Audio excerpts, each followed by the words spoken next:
Bon, ça va être très, très simple, c'est ça. C'est l'idée d'un après-midi, converser avec des gens qu'on aime, est une idée toute naturelle qui remonte à l'enfance, à mon enfance, où j'ai toujours vu ma grand-mère faire cela, assise sur la galerie et qui, voyant passer les gens, leur offrait du café.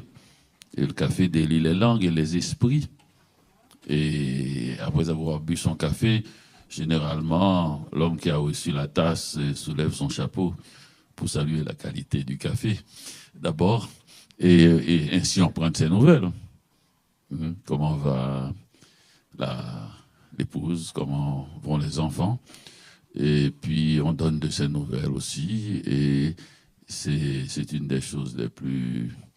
Enfin, un des derniers luxes qui nous reste, la conversation gratuite.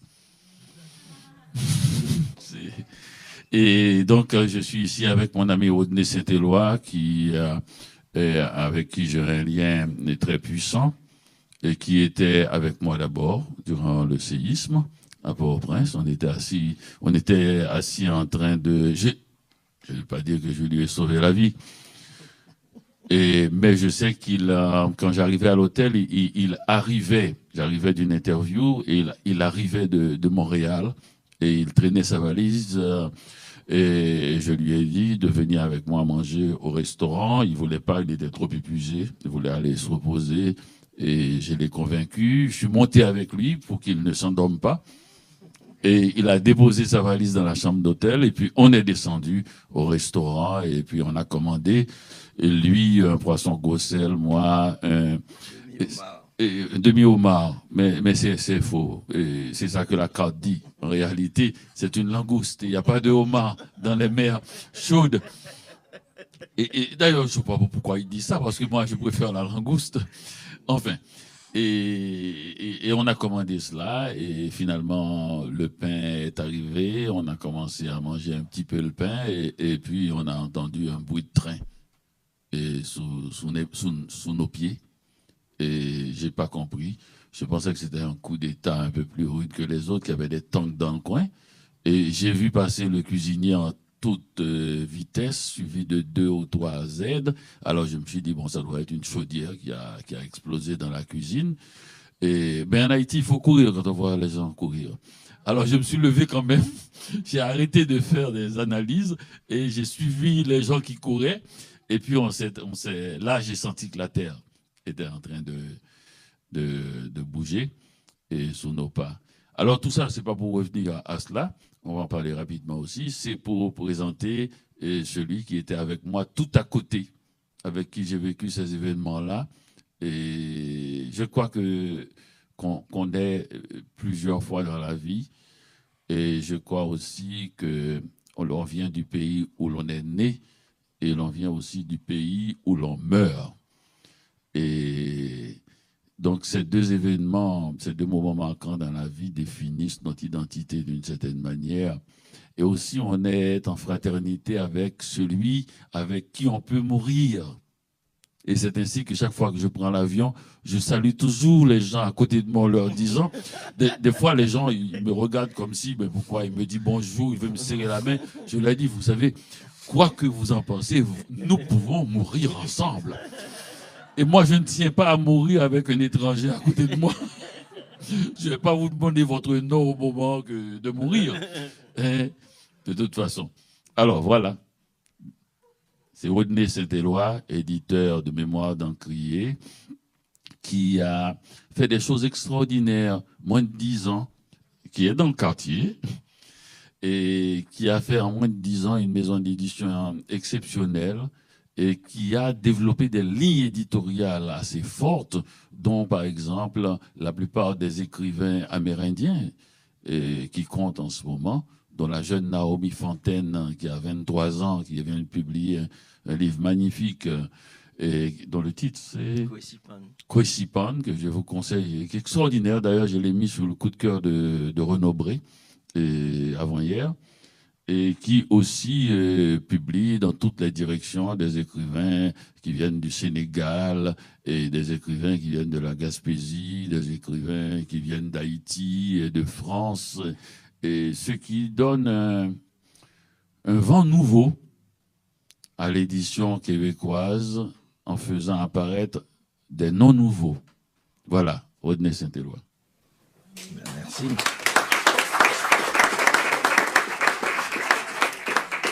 Merci pour cette grande déclaration d'amitié, j'allais dire d'amour. Je pense que s'il n'y a pas d'amitié dans l'amour, c'est difficile à vivre. Donc merci Dani, et je pense que ça nous aide à écrire. Je suis auteur et éditeur, et pour ma part, le livre, c'est le lien entre les humains. C'est le livre qui nous met ensemble. C'est le livre qui, c'est le livre qui nous permet cette conversation gratuite et si généreuse, si chaleureuse. Et c'est le livre qui nous fait même réapprendre notre corps, comme c'est le livre qui nous apprend le mot vertu. Il y a des mots qui disparaissent complètement. Et quand les mots existent, les choses peuvent exister aussi. Quand vous lisez l'amour dans un livre, vous dites « Oh, ça peut exister ». Parce qu'on oublie vite que les choses qu'on lit, ça existe dans la vie. Et merci bien, Dani. Aujourd'hui, on va parler d'autres choses. On va faire en sorte qu'ils existent. Et on est en hiver, on va parler de chaleur, on va parler des tropiques, on va parler de peinture haïtienne, on va parler de féerie, on va parler de vie, on va parler de foule, on va parler de couleur. Donc, on va faire en sorte que ça existe ici aussi. De littérature et de peinture, tout d'abord pour vous dire un peu combien ça coûte pour moi cet ami. Et je l'ai mis dans mon livre, L'énigme du retour, et naturellement aussi il est longuement cité dans Tout bouge autour de moi. Et je crois que c'est très important de rendre vivants les livres. Et l'une des façons, c'est de ne pas uniquement citer les morts. Un livre n'est pas un cimetière, quoi qu'on dise. Ou si c'est un cimetière où les morts pensent. Et c'est vrai, mais d'ailleurs on peut leur parler. C'est ce que nous faisons en ouvrant un livre. Nous leur parlons et nous les écoutons aussi, et puisque nous parlons directement au cœur. Alors j'ai voulu mettre des gens qu'on peut voir dans un livre, et voilà comment j'ai décrit Rodney Saint-Éloi et sa maison d'édition à l'époque qu'il venait d'ouvrir cette maison. Je ne sais pas trop pourquoi j'ai eu envie de voir ce matin mon ami Rodney Saint-Éloi au 554 rue Bourgeois. Apprécier l'ironie de ce nom de rue pour une modeste maison d'édition de gauche dans ce quartier ouvrier de Pointe-Saint-Charles. M'attendait en haut de cet escalier raide le large sourire de Saint-Éloi et un saumon cuisant à feu doux sur un tapis de fines rondelles d'oignons, de tomates, de citrons et de poivrons rouges. Affichés sur le mur, les poèmes lumineux de Jacques Roumain, ce jeune homme qui chanta si tristement Madrid sous la mitraille, avec cette élégance féminine qui nous rappelle Lorca. Nous voilà assis, Saint-Éloi et moi, l'un en face de l'autre, tous deux venus d'Haïti. Lui, il y a à peine 5 ans, moi, il y a près de 35 ans. Entre nous, 30 interminables hivers. C'est le chemin difficile qu'il devra prendre. Il arrive au moment où je pars, il commence quand je termine, déjà à la relève de la garde, comme le temps a filé. Un jour, il aura devant lui un autre, qui lui ressemblera comme un jeune frère, et il se sentira comme je me sens aujourd'hui.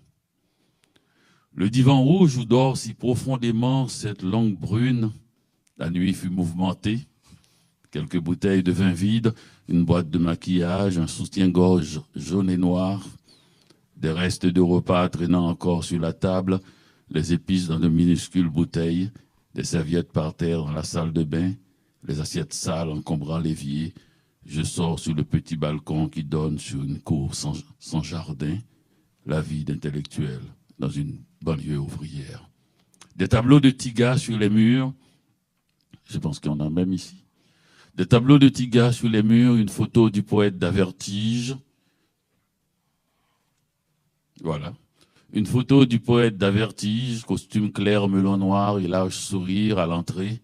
Ce sourire sous la douleur d'un dandy au repos qui me rappelle mon père, Les derniers livres publiés par les éditions Mémoire d'en crier un peu partout, entre les draps, sous le lit, sur le réfrigérateur, dans la salle de bain, jusque sous le four allumé où mijote un poulet à la créole. L'exil, combiné au froid et à la solitude, l'année, dans ce cas, compte double. Mes os sont devenus secs. Mes yeux épuisés de voir le même décor, nos oreilles lasses d'entendre la même musique, nous sommes déçus d'être devenus ce que nous sommes devenus. Et nous ne comprenons rien à cette étrange transformation qui s'est faite à notre insu. Et l'exil du temps est plus impitoyable que celui de l'espace. Mon enfance me manque plus cruellement que mon pays. Je suis entouré de livres, je tombe de sommeil. Je vois dans mon rêve la valise de mon père tourbillonner dans l'espace et son regard sévère qui se tourne lentement vers moi. Un dernier coup d'œil par le hublot de l'avion, cette ville blanche et froide où j'ai connu mes plus fortes passions. Aujourd'hui, la glace m'habite presque autant que le feu.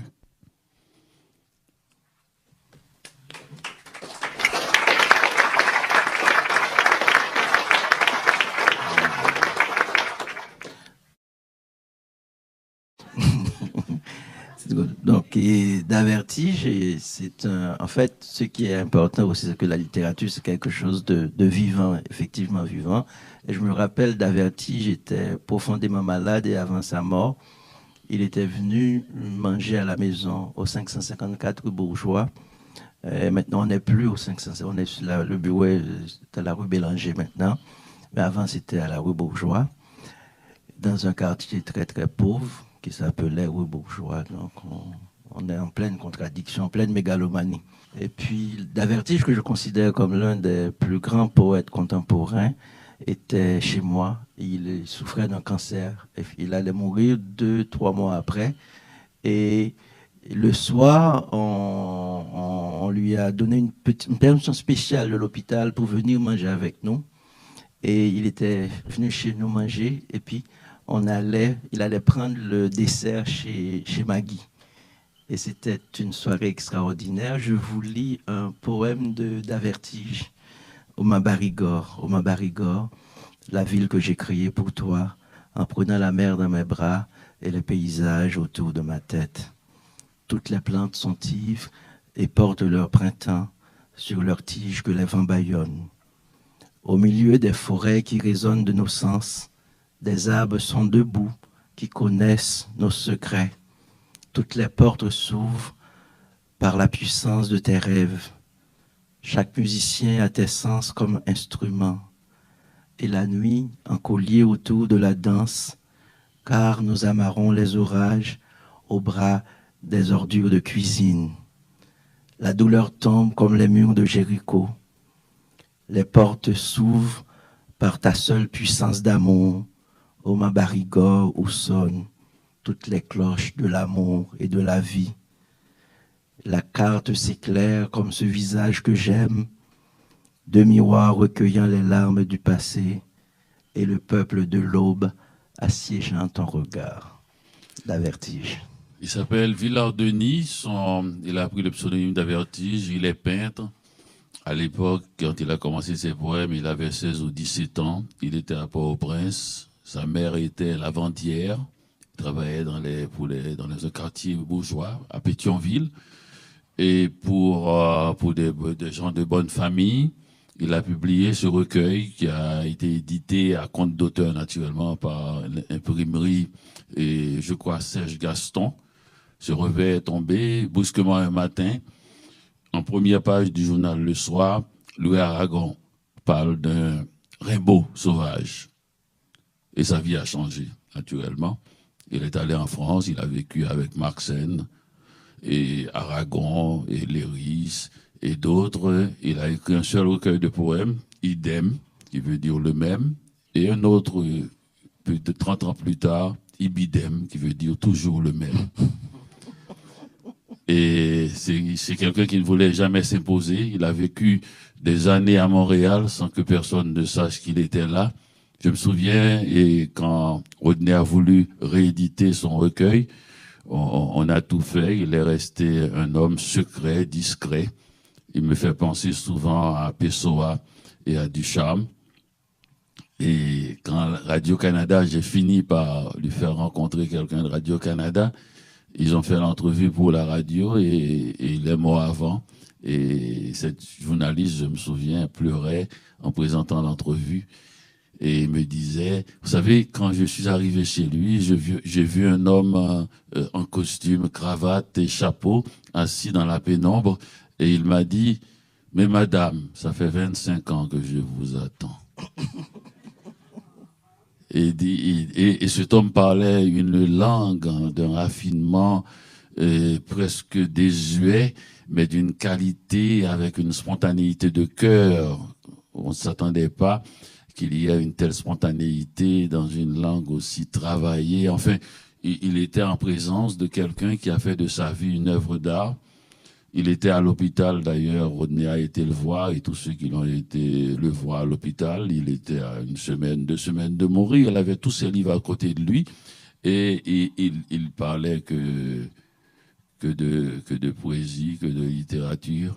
Il est venu un mois avant, Rodney parlait chez moi et j'ai ouvert la porte, quand il a sonné, j'ai vu le masque de la mort, j'ai eu un choc, mais 10 minutes plus tard, c'était le poète qui était devant moi. Alors, ma femme, qui est infirmière, ne voulait pas qu'il boive trop. Finalement, on a dit non, ce soir, on boit. On boit à mourir. Et puis, on mange tout ce qu'on ne peut pas manger. Il était très content. Il a pris le verre et il a dit, un poète, ça doit boire, hein. Et puis, j'ai dit oui, un poète, ça doit boire. Et puis, il dit, buvons.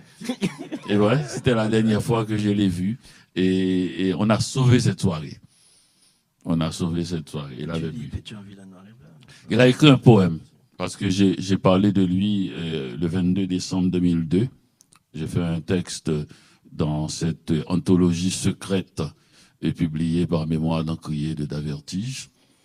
L'auteur de ce poème est ce jeune homme de 22 ans qui prit tout le monde par surprise en publiant à Port-au-Prince il y a 40 ans un mince recueil de poèmes au titre énigmatique Idem, imprimé Théodore, 1962. Idem veut dire le même. Quelques années plus tard, il a ajouté une sorte de post-scriptum sur un titre presque pareil au précédent, Ibidem, toujours le même, et puis plus rien. Ce qui se passe, c'est que ces poèmes se sont mis à croître comme une plante grimpante autour de mon cœur, le serrant à l'étouffer. Il y a dans ce recueil un poème, Pétionville en noir et blanc, qui me semble être le plus lumineux des instantanés que j'ai lu depuis les poings serrés dans mes poches crevées de l'ami Rimbaud. Et cet homme vit depuis 25 ans à Montréal dans l'ignorance de tout le monde. La différence entre Davertige et Ducharme cache étrangement son corps du public, tout en lui dévoilant sa part la plus secrète, son âme. On ne connaît de Davertige ni son corps, ni son âme. Un poète secret se promène librement dans Montréal. C'est quoi? Pétionville en noir et blanc. Alors, je vous ai dit, sa mère à Lavandière. Et puis, et comme ça, il raconte un peu cette enfance à sa manière. Sa vie, ce fut longtemps l'arbre de rêve bercé par la berceuse de l'enfance, par la fumée de fer à repasser qui tournait ses cheveux, et des chiens dents rampaient autour de la maison, avec l'étoile aux yeux, avec la mare au cœur. La maison, cette remise où le jour nous logions, le charbon dans les fers brûlait, et l'enfance et l'histoire de famille. La maison emplissait de fumée toutes les têtes, l'odeur de lessive, d'amidon et de cendre gonflait par nos cheveux leurs bulles folles. Au chant des orages s'élevait l'herbe de la pluie. Je me souviens et me souviendrai. Pour le bateau noir de son cœur, l'indigo délayé tournait ses lacs, et des ciels aux yeux d'ange pour ses pensées qui s'envolaient comme des oiseaux saouls du jour. Longtemps, bien longtemps, ce fut sa vie, blanchie par de blancs linges repassés, imbibée dans des baignoires de vieux fer blanc. Je me souviens, C'était la cendre à ses cheveux roux d'or, aux mémoires, aux cris cratères. Redites-moi sa vie parmi les fleurs blanchies, parmi les fers à repasser, le vieux moulin à café, parmi ces tables de lessiveuses et les cuvettes de linge frais. Mais voici qu'il y a 15 ans de cendres, de pluie et d'orage, les gens d'alors, quelques-uns ne sont plus, et me voici encore seul et sans affection sur la croix d'ombre de mon cœur, les yeux cloués au plafond de fumée, à côté de ce fer à repasser qui fume. Aux mémoires remplies de cendres et de charbon ardemment, la table de linge lavé de pleurs et de sueur, comme le ciel s'égoutte moins à l'horizon. Sa vie, cette tisane de chien-dent dans la cruche mouillée, sa vie, plus fragile qu'un petit bateau dans l'eau sale. Ah, de beaux enfants jouaient sur la place broyée, et sa vie tournait dans la chambre sur des jouets peints en bleu. Son ombre blanchie renversée comme une lampe de larmes avides. Enfance, enfance, tes 4 bras se courbent avec une croix pâle. Je te revois en plein soleil, souvent avec des bulles de savon qui s'échappaient d'entre tes lèvres. Je m'en souviens, la barque dans l'eau tourne, avec elle, levier. Je tourne au grand soleil levant, et mes cheveux sont devenus bien noirs. Une seule explication. Les cheveux bien noirs, c'est parce qu'il avait avant les cheveux roux d'enfants qui souffrent de quatuor. Donc, il a dû manger mieux, et d'où le vert, et mes cheveux sont devenus bien noirs. Donc voilà pour Davertige.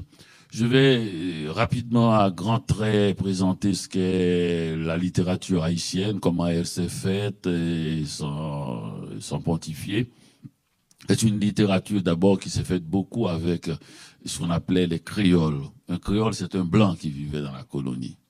D'ailleurs, le premier poème créole a été fait par un blanc et qui pleurait, un français, qui pleurait sa jeune fiancée et noire qu'il avait quitté, ou qui avait tout simplement quitté la plaine pour aller à Port-au-Prince. Alors le poème, naturellement, c'est toujours comme ça, déchirant, Lisette quittait la plaine. C'était un vieux blanc de 70 ans, quand il y a une toute jeune fille de 25 ans, un jour elle va en ville. Enfin, ce qu'on retient, ce n'est pas elle, c'est ce cri d'amour de ce poète. D'ailleurs, ce poème a été mis en musique par Jean-Jacques Rousseau, et qui en a fait une musique de ce poème déchirant, parce qu'on a le droit à tout âge d'aimer, et aussi on a le droit à tout âge de partir. On n'y peut rien. Alors la poésie haïtienne, d'abord, avant le roman, s'est faite dans la fournaise de Saint-Domingue. Vous savez, c'était l'île était une colonie, et l'esclavage était au cœur de cette colonie, et qui rapportait un peu l'argent qu'avaient besoin les pays d'Europe pour faire la guerre entre eux. Vous savez, l'argent est le nerf de la guerre. Alors l'Espagne, et la France, ensuite l'Angleterre, la Hollande, enfin, ils étaient tous là à Saint-Domingue, sur ce minuscule territoire, et si minuscule qu'on n'a pas idée de pourquoi et toutes ces puissances se retrouvaient là. Bon, il y avait beaucoup de richesses minières et richesses naturelles. Et ensuite, la guerre d'indépendance, et cette guerre, naturellement, et l'un des feux de cette guerre, c'était la poésie, et des poètes se sont mis à exalter les gens qui se révoltaient contre la situation esclavagiste, la situation coloniale, qui voulait être indépendant. Et dès l'après-indépendance, on a eu des poètes comme Antoine Dupré, enfin des poètes qui, dans tous les pays du monde, et toujours parlaient de la défense du territoire. Et on connaît bien ça ici au Québec, même si le territoire n'était pas occupé, mais disons qui voulaient forger l'identité nouvelle et donner un peu, beaucoup, surtout de dignité à ces gens qui venaient de gagner cette guerre coloniale contre l'armée la plus puissante de l'époque, celle de Napoléon Bonaparte. C'était pas une petite armée, ni enfin une tournée de soldats. Il y avait là et 86 bateaux sont venus pour rétablir l'esclavage et 22 000 hommes. Et ces gens-là étaient dirigés par Villaret Joyeuse, Leclerc, qui était le beau-frère de Bonaparte lui-même, et les généraux vainqueurs de la guerre d'Espagne et d'Italie, François Donatien, Rochambeau, Humbert Debelle. Donc, c'est la fine fleur de l'Europe et qui était sur ce petit territoire qu'on appelait à l'époque Saint-Domingue ou bien Hispaniola. Mais c'est dimanche prochain, je vous donne un avant-goût puisque vous n'y serez pas, paraît-il, qu'on parlera de l'histoire haïtienne. Tout ça pour vous dire que ça a donné lieu à une littérature. Et je pense que tu peux intervenir à tout moment aussi dans mon discours puisque je ne suis pas spécialiste, c'est des choses que j'ai appris à l'école que je vous raconte là. Et tout simplement. Une littérature avec liée beaucoup à la politique, puisque c'est un pays nouveau, c'est un pays qui était instable. On ne savait pas quand les colonisateurs allaient revenir rétablir l'esclavage. Haïti a été indépendant en 1804, donc ça veut dire que les autres pays vont l'être près de je sais pas moi, 50 ans, 60 ans plus tard, et même un siècle et demi plus tard pour certains. Et donc, c'était la première fois que ça s'est passé dans l'histoire humaine.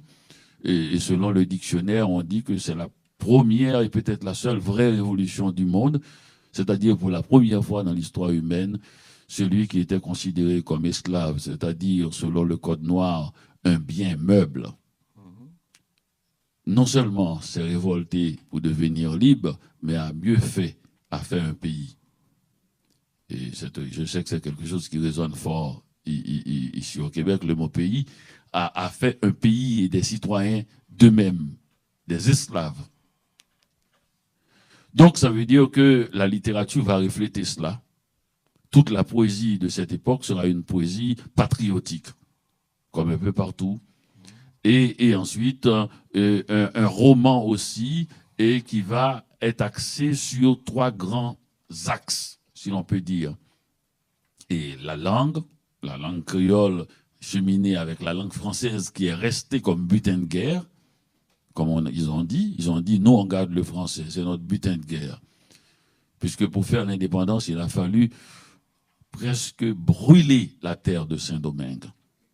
Selon une sorte d'analyse assez extrême et qui disait comme les esclaves étaient moins armés, qu'on appelle les va-nu-pieds, moins armés, plus nombreux, mais moins armés, et ils ont trouvé, Dessalines a trouvé le seul argument qui comptait pour savoir, il dit on va tout brûler, toutes les richesses, et puis on verra qui va rester quand il n'y aura plus rien.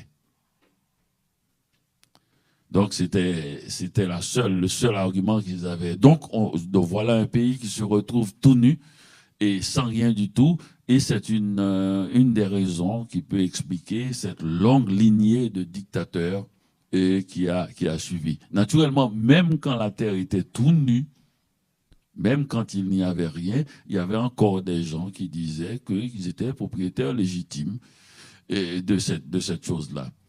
Et ceux qui avaient fait la révolution ont dit qu'il n'y a qu'un seul propriétaire légitime, c'est l'État qui venait de faire cette révolution et qui venait de changer cette condition-là. Et que précisément la révolution a été faite pour qu'il n'y ait plus de hiérarchie entre les esclaves. Donc voilà. Oui, c'est une situation assez contradictoire, la situation haïtienne, et qui, l'un des lieux de visibilité de ces contradictions, c'est la littérature qui exprime tout ça. D'abord, la situation coloniale, puisque le premier poème, en fait, fondateur de la littérature haïtienne, Lisette Quitter la Plaine, je pense, a été écrit en 1783, et c'est par un colon. Donc, on est directement dans la situation coloniale. Et la littérature haïtienne, en fait, en créole, a été fondée par un colon, en fait, par un blanc. Donc, ce qui aussi est tout aussi contradictoire. Mais en fait, le premier texte fondateur aussi, si on prend la littérature haïtienne après 1804, ou bien comme un peuple libre 1804 qui a une littérature, c'est un texte qui est d'une violence, d'une grande violence, et ce texte, c'est le texte de la déclaration de ce Bois-Tonnerre qui disait pour faire l'indépendance, pour écrire l'acte de l'indépendance, il nous faut la peau d'un blanc comme parchemin, son sang pour encre et son crâne pour écritoire. Et une baïonnette pour plume. Une baïonnette pour plume. Donc vous voyez, mais en même temps, on est dans une espèce de, je dirais, de grande mégalomanie, de héroïcisation. C'est-à-dire, c'est le premier peuple nègre indépendant. Et ça va fasciner toute l'Afrique, puisque l'indépendance africaine va commencer peut-être près de 2 siècles plus tard, en 1950. Ce qu'on va appeler les indépendances africaines, ça va commencer dans les années 1950. Et Haïti, en 1804, Haïti va servir de modèle d'éclairage. Et c'est pas pour rien que quand vous lisez Aimé Césaire, le grand poète martiniquais, dans Cahier d'un retour au pays natal, il va vous dire Haïti, là où la négritude se mit debout pour la première fois. On a fait ce livre-là, c'est Jean Presmars qui a écrit un livre qui s'appelle Ainsi par la langue, suivi de... En fait, nous, on a fait le livre suivi de Révisiter l'oncle, mais le livre a paru dans les années 30, un livre qui s'appelle Un essai, Ainsi par la langue, et cet essai, c'est l'un des essais ethnographiques les plus puissants sur la question nègre.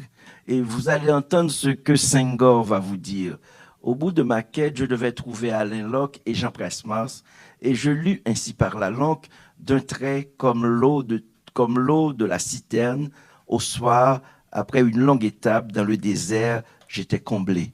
Donc en fait, tout ce qui est négritude, tout ce qui est pensé sur la race, ça va être fait au départ en Haïti, avec un ténor Firmin qui va écrire, un jeune homme de 33 ans qui va écrire De l'égalité des races humaines, qui est une réponse flamboyante à un livre raciste qui s'appelle De l'inégalité des races humaines. Et il y a un livre haïtien qui est un livre phare qui s'appelle De la réhabilitation de la race noire par les Haïtiens. Vous voyez, donc, c'est un peuple, c'est complètement dans la mégalomanie, un petit peuple qui dit, nous allons réhabiliter toute la race noire.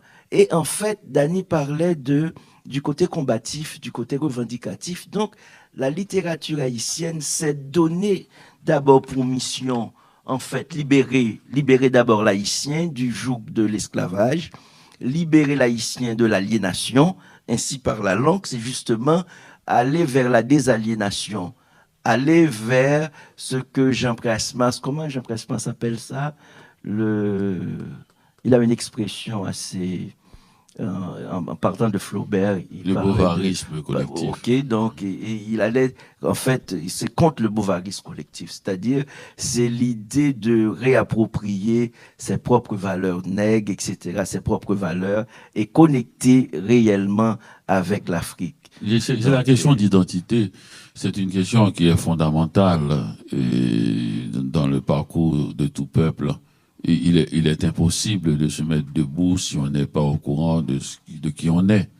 Et parce que précisément, la guerre ne s'arrête jamais. Et quand elle se termine sur les champs de bataille, elle continue dans les cœurs, dans les esprits, et que vous acceptez que vous êtes inférieur. Et ça, ce n'est même pas une question de race. Hein. Ça ne peut pas plus se faire en des gens de même race, de même couleur, de même sexe, de même religion, et vivant sous le même toit.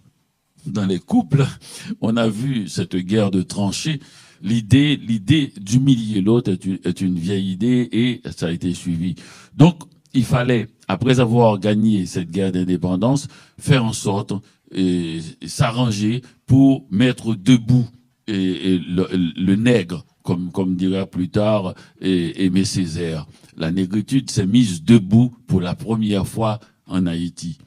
Et tout concordait, puisque tout le système théorique, on n'a pas fait l'esclavage comme ça. On ne peut pas mettre les gens en esclavage comme ça. Parce que tous les enfants de Dieu se valent. Et ça a été, la chrétienté n'est pas une plaisanterie.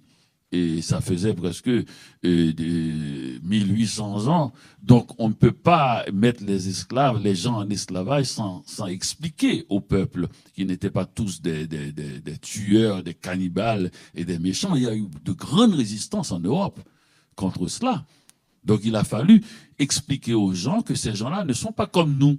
Quand on prend un intellectuel comme Montesquieu qui dit « Comment voulez-vous qu'il existe une âme blanche dans un corps si noir ?»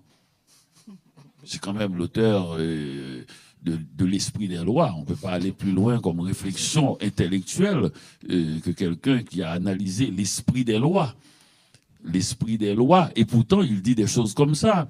Quand on prend un intellectuel comme Voltaire, qui avait d'ailleurs des affaires à la Compagnie des Indes. Et la Compagnie des Indes, c'est un peu la grosse compagnie qui s'occupait de l'esclavage. Donc, il a fallu faire en sorte que des peuples qui s'étaient battus pour être libres et qui continuaient à se battre contre les puissants de ce monde pour qu'ils acceptent que d'autres gens travaillent comme des animaux, il a fallu les convaincre et des fois même les frapper.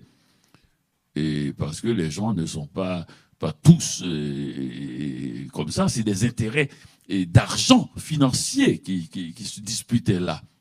Et ceux qui n'en avaient pas n'étaient pas d'accord. Donc voilà un peu.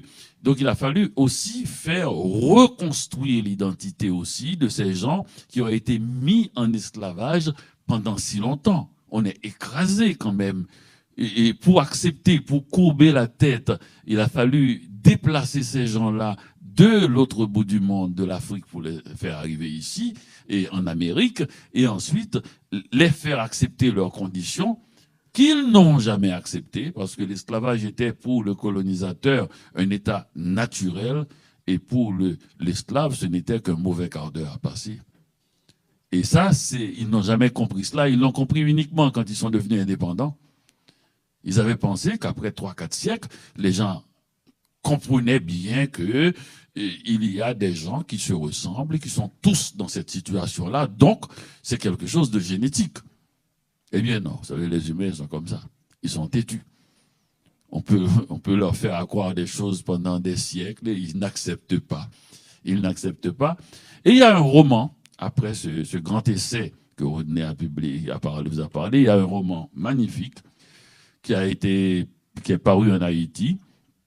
Il s'appelle Gouverneur de la Rosée. Ça fait peut-être 25 ans que j'essaie de le signaler à la lecture au Québec, qui est une merveille, et un roman d'amour, un roman de force, un roman qui raconte l'histoire d'un homme qui, on dirait le survenant.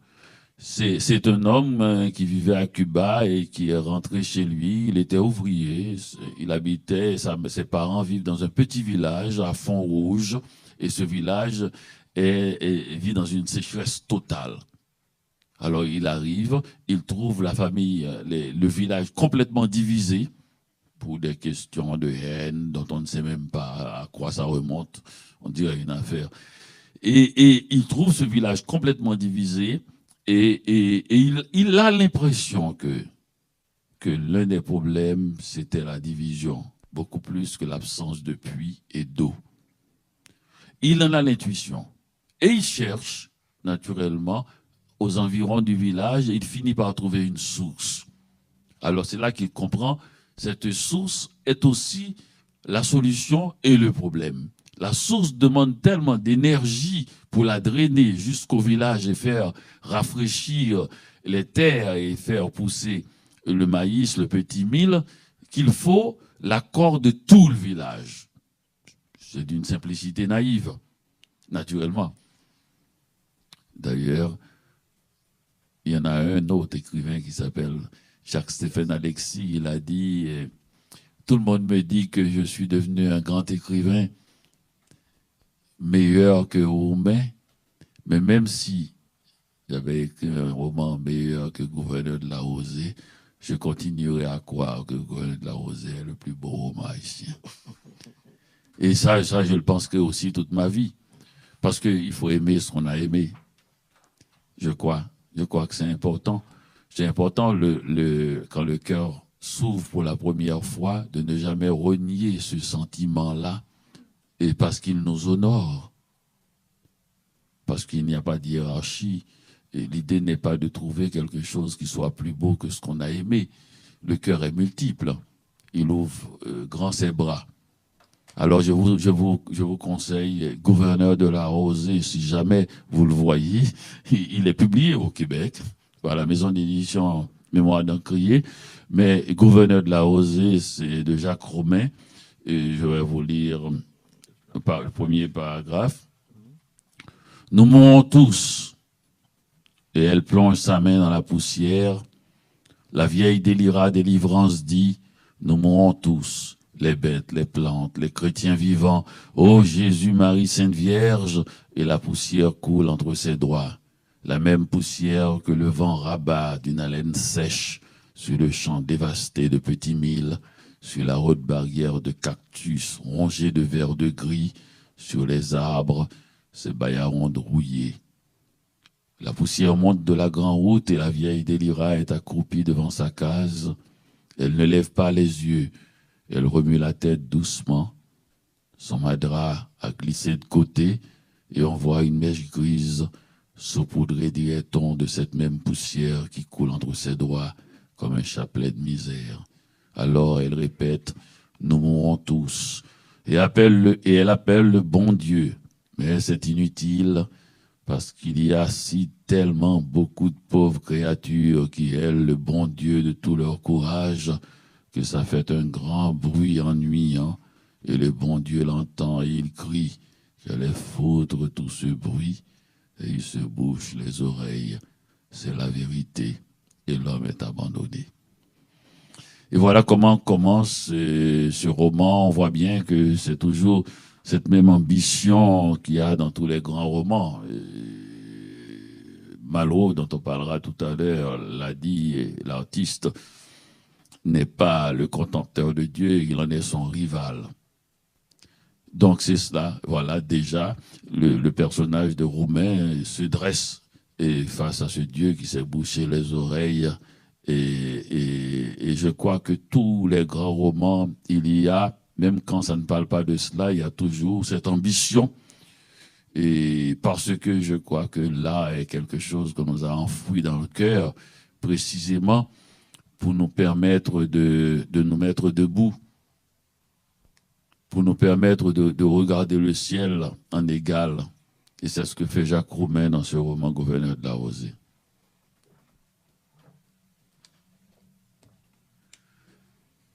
Je vais vous parler d'un... Excusez-moi de regarder l'heure, ce n'est pas que...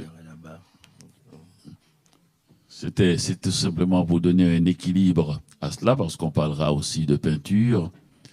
Et je m'excuse vraiment de donner une image un peu presque noire, puisqu'on a lu cette entrée de Gouverneur de la Rosée, nous mourrons tous, ce qui tue un peu. Mais ne vous inquiétez pas, le roman est une grande source sur l'espérance, de la source et de l'amour, et finalement, et aussi d'avoir lu ce poème un peu triste d'Avertige, et qui tout à l'heure parlait de son enfance et de sa grand-mère, mais nous savons très bien que l'art est ainsi fait que même quand c'est triste, si c'est beau, ça chante. Je vais vous lire un autre poème très lourdement triste, mais que je trouve très fort. C'est un poète qui s'appelle Roussan Camille. Je l'ai ouvert à la page, en plus. Oussan Camille est un élégant jeune homme, très doué, trop doué. Et il écrit des poèmes dont peut-être l'un des plus beaux de la littérature haïtienne, Nedjé, qui commençait ainsi: tu n'avais pas 16 ans, toi qui disais venir du Danakil, et que les blancs pervers qu'avaient d'anis et de whisky on se fumait d'Ancine de Casablanca. Et ça se poursuit, et c'est magnifique. Et il est le plus doué, il est beau, il est plus beau que moi. Le salaud. et ce Oussan Camille, et naturellement, va finir happé par la politique et par l'alcool, par les jeunes filles qui lui diront souvent qu'il est beau, et il finira. Il était si doué, il est allé à Cuba au début de la Révolution, il l'a montré dans un petit film, et Castro a été si impressionné qu'il lui a donné, et là c'est méchant à faire, il lui a donné une sorte de carte disant qu'il pouvait boire partout où il voulait. Signé Fidel Castro. Et n'a qu'à signer Fidel Castro. Et quand il y a une bagarre, s'il est pris dans n'importe quoi, il n'a qu'à montrer la carte, il peut circuler librement sans se faire arrêter, sans qu'il y ait quoi que ce soit. Et donc voilà, c'est assez. Et tout cela parce qu'il est doué. Mais un jour, quand même, il a fait face à quelque chose de très fort. Il en a laissé un poème magnifique. Il a passé une nuit à l'hôpital, il sentait venir la mort. Et tout change quand on voit la mort. Aux jungles, contenu rien que dans l'embrasure, ce sablier si fier aux heures de grand soleil n'est plus qu'une bête d'horreur dans la nuit, et qui galope, se rue, galope encore, pour cependant ne point bouger de mon cauchemar. Notre-Dame des fièvres, grande dame des angoisses, et pitié des pensées qui s'affolent dans la nuit. Et voici que tous les arbres dont la parure attendrit la lumière, dont la forme anoblit l'espace, voici que tous les arbres contenus dans l'embrasure sont des monstres grouillants contre les continents des nuages, en marche vers ma solitude. Notre-Dame des soucis, regardez ceux qui ne dorment pas. La chanson des enfants qui rêvent au carrefour proche, la mélodie de caresses de feuilles que la brise élargit et prolonge, ne sont point musique, mais déchirement des entrailles de la nuit. Notre-Dame des cœurs défaits, sentez-vous le dernier feu de mon combat. Sœur Alice, revenez avec la morphine et l'opium, avec votre front de compassion et vos mains de prière. Je verrai l'aurore monter de l'océan de vos yeux, où le Christ est aussi doux que de les songes bibliques, étant une main grave aux vagues des peines humaines. Notre-Dame des fièvres, grande dame des angoisses, et pitié des pensées qui s'affolent dans la nuit. Magnifique. Alors cette littérature a commencé par, je vous avais parlé de la littérature patriotique où les gens devaient se fortifier l'esprit pour ne pas rester dans la situation de l'esclave. Et parce qu'on n'est pas esclave parce qu'on est indépendant. On n'est pas esclave parce qu'on sait libérer l'esprit aussi. C'est le plus difficile, c'est le plus long à libérer, c'est l'esprit. D'ailleurs, il est même arrivé dans l'histoire humaine un seul moment, je crois, où celui qui a dominé s'est fait avoir par l'esprit et n'a pas pu s'en défaire. Rome a dominé la Grèce et la Grèce l'a eu par l'esprit. Et l'esprit grec s'est imposé à l'esprit romain. Donc il y a toujours cette deuxième partie. Alors, on a continué.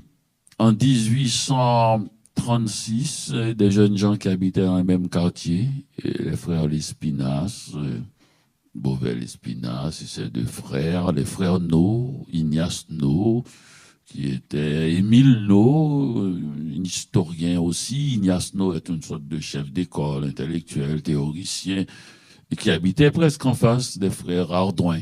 Il y avait Corgula Ardouin, poète romantique, c'est-à-dire un type qui avait la tuberculose et écrivait des vers. Ça.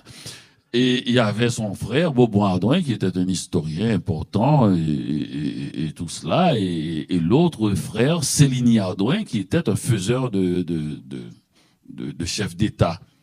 C'est incroyable cette histoire de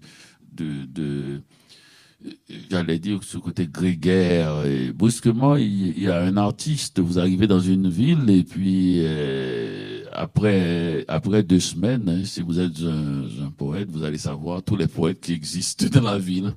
Ils se réunissent souvent dans 2 ou 3 mêmes cafés. Donc il y a quelque chose qui les rassemble tout de suite.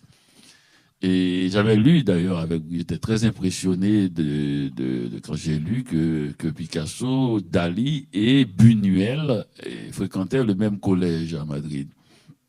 Donc c'est toujours, on se dit, mais c'est quoi ça? Ces 3 types-là brusquement dans la même époque, dans la même cour de récréation ou quelque chose de ce genre, même si c'est pour un temps très très bref. Comment ça se fait qu'il y a, et quand même l'Espagne c'est grand. Comment ça se fait que brusquement ces gens se réunissent? Eh bien, c'est ça, voilà ce quartier-là qui a donné cette littérature de 1836 qui disait ceci. Il fallait rompre avec la culture européenne d'une certaine manière si nous voulons libérer notre esprit. Et pour ce faire, il fallait regarder autour de nous. Le paysage disait beaucoup. Et c'est vrai que les paysages disent beaucoup. On n'a qu'à regarder la littérature, le cinéma et la chanson québécoise pour voir la force de l'hiver dans la littérature, le cinéma et la chanson québécoise. D'ailleurs, la seule chose qui a détrôné un peu l'hiver et qui est en train peut-être même de mettre en danger notre littérature, c'est l'apparition des cafés où la littérature ne se passe plus dehors, mais se passe dans les cafés. Il y a toujours plein de personnages dans les cafés. Maintenant, notre littérature d'aujourd'hui, et où l'espace existe de moins en moins. Mais c'est normal, hein, on en a marre de voir la neige, on rentre dans un café. Mais il ne faut pas y rester trop longtemps non plus. Ça va être une littérature d'enfermement alors qu'on est un peuple de l'espace. Et donc voilà. On nous a dit, regardez autour de nous pour voir les paysages. Et ils se sont mis à décrire ces paysages-là. Naturellement, au début, et quand ils disaient un manguier, ils le décrivaient comme si c'était un pommier. On ne s'échappe pas facilement. Et plus la personne qui nous domine, plus la culture qu'il essaie de nous imposer nous est étrangère, plus cette culture-là, on a de la difficulté à s'en débarrasser. Parce que l'esprit humain est curieux. Le cœur humain s'intéresse beaucoup plus à ce qu'il ne connaît pas, quoi qu'on dise. On n'a qu'à voir nous-mêmes. Hein. Nous habitons à côté des gens que nous ne connaissons pas en ville et nous avons nos amis à l'autre bout de la ville.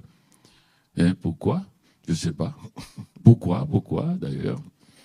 Il y a toujours des histoires d'amour qu'on nous raconte comme ça. Quelqu'un allait, je sais pas moi, rencontrer dans l'avion quelqu'un qui est assis à côté de lui et finalement, il passe 60 ans avec la même personne en couchant dans le même lit pendant au moins 50 ans. C'est bizarre, hein, ces histoires. Ce goût du cœur pour ce qu'il ne connaît pas, pour les paysages qu'il ne connaît pas et pour les gens qu'il ne connaissent pas. Alors, petit à petit, le paysage extérieur a fini par s'infiltrer et devenir le paysage intérieur. Et on a commencé par avoir une littérature nationale. Et une littérature nationale qui, naturellement, a débouché sur une littérature d'autant plus authentique qu'elle s'est libérée même du paysage national. C'est-à-dire, tout le temps qu'on veut, qu'on exige de soi-même, de n'être à l'écoute que de ce qui nous entoure, c'est qu'on est encore sous la domination de l'autre. C'est-à-dire cette énergie de vouloir ou de croire que ce que nous sommes ne peut être que ce que nous entoure, c'est encore. Et la littérature haïtienne est devenue totalement vraie quand elle a accepté le paysage haïtien et qu'elle s'est ouverte au paysage extérieur. On est devenu une vraie littérature et ça s'est passé, j'allais dire, jusque dans les années 1940 et après la grande sortie de Ainsi parla l'oncle en 1928, il y a eu l'autre génération a commencé à s'exiler aussi, a commencé à partir et a commencé à confondre les paysages extérieurs avec les paysages intérieurs. Donc, on a eu cette littérature. Oui, c'est vrai que ça, du moment où on est arrivé à dépasser ou à concilier les contradictions, parce que c'est une littérature fondée complètement sur des contradictions, et puis sur les questions de langue, puisque c'est une littérature qui se fait en français et en créole. Aujourd'hui, elle se fait en anglais. Il y a une auteure qui s'appelle Edwidge Danticat qui écrit directement en anglais. Et comme il y a les vagues migratoires, les Haïtiens sont un petit peu partout, il y a des auteurs haïtiens qui écrivent directement en espagnol. Donc, au départ, la question littéraire haïtienne, l'espace littéraire haïtien avait deux grands marqueurs pour être dans cette littérature. C'était d'abord le lieu, le territoire, 27 700 km², c'est-à-dire être réellement sur ce territoire. Et aujourd'hui, ça a éclaté. Aujourd'hui, quand on dit Daniela Ferrière, c'est un problème parce que quand il est en Haïti, on dit Haïti. On dit québécois, on dit presque français. On peut même dire japonais. Donc, vous voyez, donc, la question territoriale, c'est une littérature qui se fait en dehors d'un territoire physique. Le territoire est devenu autre chose. Donc, on ne peut pas prendre le territoire comme marqueur. Et la langue, avant, c'était dans les deux langues nationales, c'était soit en français et en créole. Et même en français et en créole, il y a un problème. La contradiction était très forte jusqu'à ce qu'un auteur, Léon Lalo, disait qui parlait du dilemme. Et ce dilemme, c'est une souffrance à nul autre pareil d'écrire avec des mots de France ce cœur qui m'est venu du Sénégal. Ça, c'est Léon Lalo qui disait ça dans les années 40. Comment, en fait, écrire en français avec des sentiments. Donc, pour lui, ce sont des sentiments d'un point. Comme il les sentait en créole, etc. Et les gens qui écrivaient en créole, c'est comme s'ils écrivaient contre ceux qui écrivaient en français. Donc, en fait, quand on est dans le ressentiment, quand on est dans la réaction, on ne peut rien donner. Et ce qui est important dans un livre comme Gouverneur de la Rosée, c'est le livre de la conciliation. Et dans ce livre-là, on trouve que ce livre-là dépasse la question identitaire. Ce qui va être fait plus tard dans la créolité, dans les écrivains de la créolité, c'est-à-dire Chamoiseau, Confiant et Bernabé, chez les écrivains martiniquais. Ce livre-là, depuis publié en 1944, ce livre-là a déjà préfiguré le mouvement de la créolité qu'on va rencontrer à la fin des années 80. Parce que ce livre-là va vers la conciliation des langues, conciliation des imaginaires. Manuel sort de Cuba. On va trouver l'espagnol dans ce livre parce qu'on écrit, comme le dit Glissant, en présence de toutes les langues du monde. Et avec ce livre-là, le village Font-Rouge, le livre parle même pas d'Haïti, d'un village, le village Font-Rouge, et on voit que ce village est au cœur même de l'humanité. Et c'est ça qui est intéressant. On accède, je pense, à la modernité du moment où on peut parler au monde. Et là, Haïti a véritablement parlé au monde du moment où Jacques Roumain a compris qu'on peut parler de Font-Rouge. Font-Rouge peut parler à n'importe quoi. Et voilà que, en fait, plus de 50 ans après, on sort de Font-Rouge pour être ici, avec vous. Et puis, le vrai paysage universel, c'est le cœur de l'homme.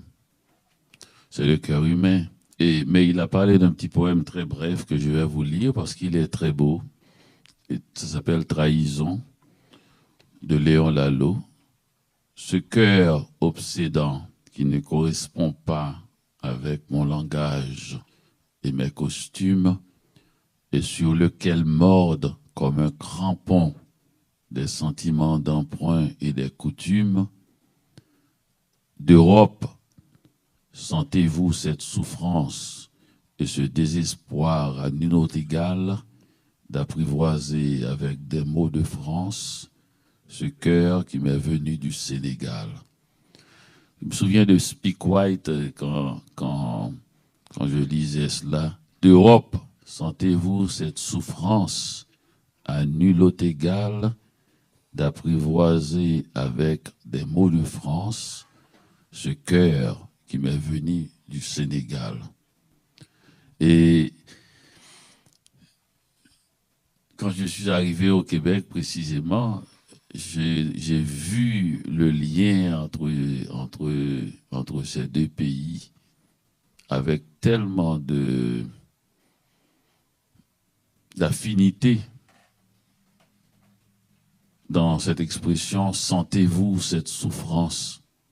C'est quelque chose qui m'a excessivement touché parce que brusquement, collectivement, il y a une souffrance et nous savons très bien que nous ne pouvons pas aller plus vite que le cheval. C'est ça qui est souffrant. On peut s'activer et je voyais, et ce que j'ai vécu en Haïti aussi, je voyais les gens s'activer pour essayer de dépasser le problème, mais nous ne pouvons pas, il n'y a pas de sortie individuelle. Et dans certains problèmes, il y a des problèmes qui ne peuvent se résoudre que collectivement. Et donc, je sentais, je ne nomme pas la souffrance, pas du tout, et je ne fais pas de politique là-dessus, mais je sais qu'il y a une souffrance et qui ne peuvent être résolues que par une sortie collective. J'ai pas parlé de peinture. Non. Hein? Ça va commencer là. J'ai parlé de peinture parce que aussi la peinture haïtienne et la littérature, voilà le tableau, c'est la carte d'Haïti. Et la peinture haïtienne ressemble à la littérature, mais elle était elle a trouvé son identité plus rapidement. Parce qu'elle a été faite par des gens, précisément, dont la plupart n'étaient pas alphabétisés en français. C'était des analphabètes. Donc, et ce vieux rêve de Léon de Malraux, quand il avait fait d'ailleurs les maisons de la culture en France, s'est retrouvé, résolu ce problème en Haïti. Parce que il avait dit, je me souviens de cette phrase de Malraux, quand il inaugurait la première maison de la culture, il disait à peu près, et si un jour vous voyez des paysans regarder des peintures de Braque et qu'ils ne rigolent pas, hein, c'est pas rien. En effet, c'est pas rien.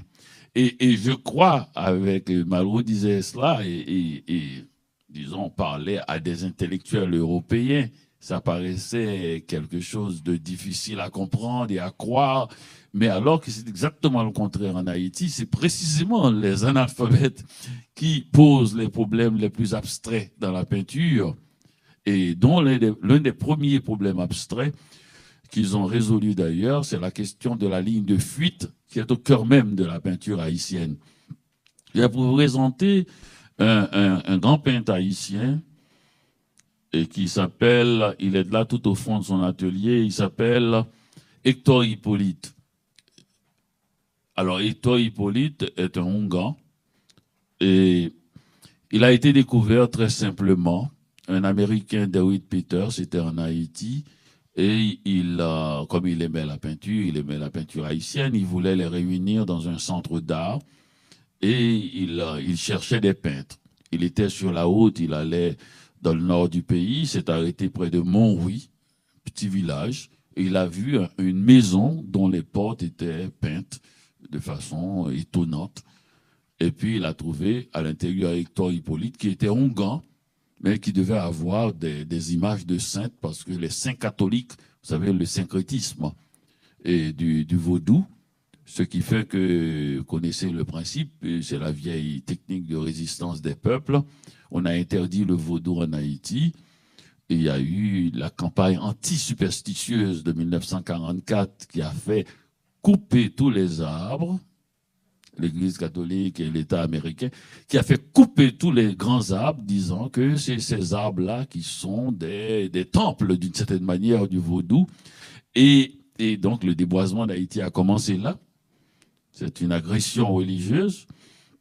Et donc, les gens, quand ils allaient à l'église catholique, puisqu'il ne restait que ces églises-là, au fond, se disaient qu'ils étaient dans des temples vaudous et ils ont renommé tous les saints catholiques avec des noms de dieux vaudous.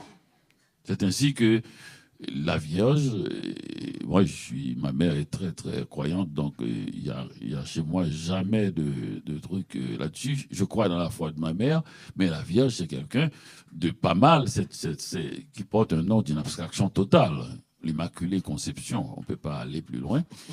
Et il s'est retrouvé à porter le nom de Erzulifrida d'Aromée, une sorte d'hermaphrodite assoiffée de sang et de sperme. Donc, ouais, il y avait d'autres saints comme ça, au Goufférail, et c'était Saint-Georges, enfin, Saint-Jacques, plutôt le majeur, et ils ont tout reconverti. Mais il fallait avoir les images des saints. Et Hector Hippolyte ne pouvait pas les avoir parce qu'il n'avait pas d'argent, il les a peints. Heureusement. Et c'est ainsi qu'on a découvert, vous voyez, l'imaginaire de ce peintre-là. Et là, c'est Dambala, je crois, le dieu qui est comme un serpent et qui a son nom dans l'église catholique. Ne vous inquiétez pas. et donc, voilà, cette toile extraordinaire où on se demande, vous voyez l'enfant en bas qui porte des ailes. On a l'impression que la femme qui porte un habit cache ses ailes aussi. On n'en sait rien. Cette œuvre-là a impressionné Breton au point qu'il lui a fait dire que ces gens-là, qui sont dans l'alphabet, ont découvert le surréalisme naturellement, alors que non, il a fallu presque le faire en laboratoire. On peut continuer. Ça, c'est une nature morte de Hector Hippolyte.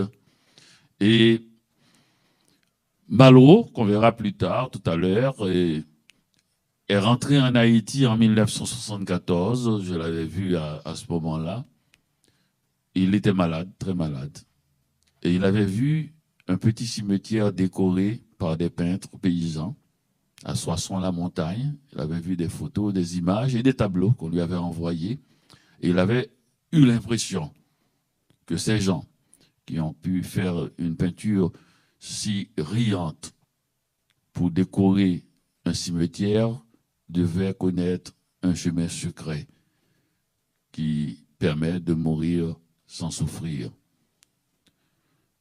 Je parle d'angoisse et non de douleur. Il est entré en Haïti et pour voir ces peintres-là. Et tout à l'heure, on verra, il faut continuer. Et oui, voilà, c'est tout à l'heure après le continuer. Ça, c'est à la mort de Hector Hippolyte que le poète Félix Morisseau-Leroy lui avait fait un grand poème pour dire que Hippolyte est mort. Li mourit, Hippolyte mourit, mes amis, Popo mourit. Popo, c'était son petit nom. Alors, ce Hippolyte, d'ailleurs, il avait dit à un de ses amis que les Blancs sont étranges. Ils sont même capables de vous payer pour des toiles que vous avez peintes avec plaisir. Et donc, Breton ne s'en est pas privé, mais voilà, c'est un dandy. C'est un dandy, c'est un Ongan, c'est un homme très sophistiqué et analphabète.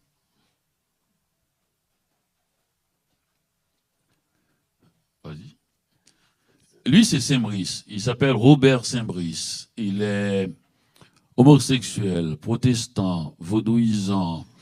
Il est tout ce que vous voulez, mais c'est l'un des hommes, parce que je connais un autre, le plus courtois que je connaisse. Il a une œuvre sombre, noir qui fait peur aux enfants et qu'il peint des têtes sans corps. D'ailleurs, un de mes amis critique, voilà. On dit que c'est le peintre qui se rapproche le plus de l'imaginaire vaudou. Il est vaudouisant lui aussi, naturellement. Naturellement, il habitait à Carrefour et je le rencontrais au début des années 70, vers 1970-71, au Centre d'art à Port-au-Prince. Et je me rappelle toujours de son grand sourire, de son rire éclatant qui arrivait toujours de manière impromptue. J'ai connu une critique d'art qui s'appelle Montas et qui me disait qu'elle avait eu un cémbrisme mais qu'elle ne pouvait pas dormir dans la chambre avec ses toiles parce que elle avait l'impression qu'elles étaient habitées par des esprits, et je crois que c'est peut-être vrai. Si une toile n'est pas habitée, à quoi ça sert? Cet homme maigre, oui, plus que mince, maigre que vous voyez là, est un feu follet. C'est l'esprit le plus vif d'Haïti. Il est mort, il s'appelle Jean-Claude Gaout, dit Tiga. Tiga, c'est lui qui est à l'origine de cette dernière expression de peinture qu'on appelle Saint-Soleil, qui a fait en sorte que Malraux a retiré Goya de son dernier livre, L'Intemporel, pour mettre le chapitre sur Saint-Soleil et la peinture haïtienne, 60 pages. Alors, imaginez Malraux, Goya, et enlever Goya pour Malraux, ça a été la bataille. Et c'est magnifique, c'est magnifique. Malraux comme Breton d'ailleurs. On a eu deux grands critiques français en Haïti. Breton, qui est allé d'abord à la Martinique et en Haïti, et Breton, qui a lu un poète haïtien qui s'appelle Magloire Saint-Aude, et qui a dit que de Saint-Aude, qu'il ne lui trouvait d'équivalent que Nerval. Breton avait ses copains, Apollinaire, Éluard et tout, il pouvait quand même faire une fleur à eux. Non, pas du tout. Ça, c'est la force des grands critiques. Et il n'y a pas de grande littérature sans lecteur libre.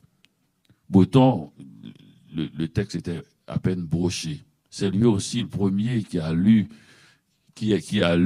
le poème de Césaire, Cahiers d'un retour au pays natal, le livre qui a fait, et ce poème reste toujours encore, c'était un poème broché aussi. Quand vous voyez un poème, il n'y a pas beaucoup de gens, très peu de gens, qui peuvent aller dans un petit village, rentrer dans une petite boutique, et qui voit un petit recueil d'enfants, mettons, brochés comme ça, et qui l'ouvre et qui dit « c'est aussi fort que Rimbaud », et qui l'impose. Ça, c'est plus fort même qu'écrire de grands poèmes, être capable de lire. Et je crois que nous manquons de grands lecteurs, et que quand une époque manque de grands lecteurs, il aura des problèmes à avoir une grande littérature. Parce qu'on a dévalorisé le lecteur au fil du temps. On en a fait des écrivains ratés. Même les lecteurs eux-mêmes. Hein. Autrefois, moi, je me souviens, dans mon enfance, ah oui, il y avait des grands lecteurs. Les types se présentaient comme ça. On disait, ben voilà, j'ai mon ami Gérard, un grand lecteur. Et puis Gérard se présentait, Gérard, grand lecteur. Oui, oui, c'est vrai. Maintenant, on dit uniquement grand écrivain, mais autrefois, on disait souvent de quelqu'un. Vous savez, ma cousine, grande lectrice. Maintenant, même quand on dit cela, on veut dire quelqu'un qui lit beaucoup. Non, c'est pas ça, une grande lectrice. Une grande lectrice, c'est quelqu'un qui lit librement, qui ne lit pas ce qu'il sait lire.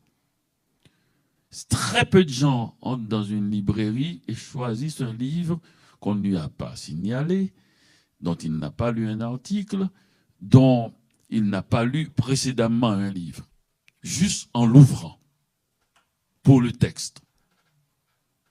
C'est très peu de gens parce qu'on nous a conduit, on a dévalué le lecteur. Il a été dévalué.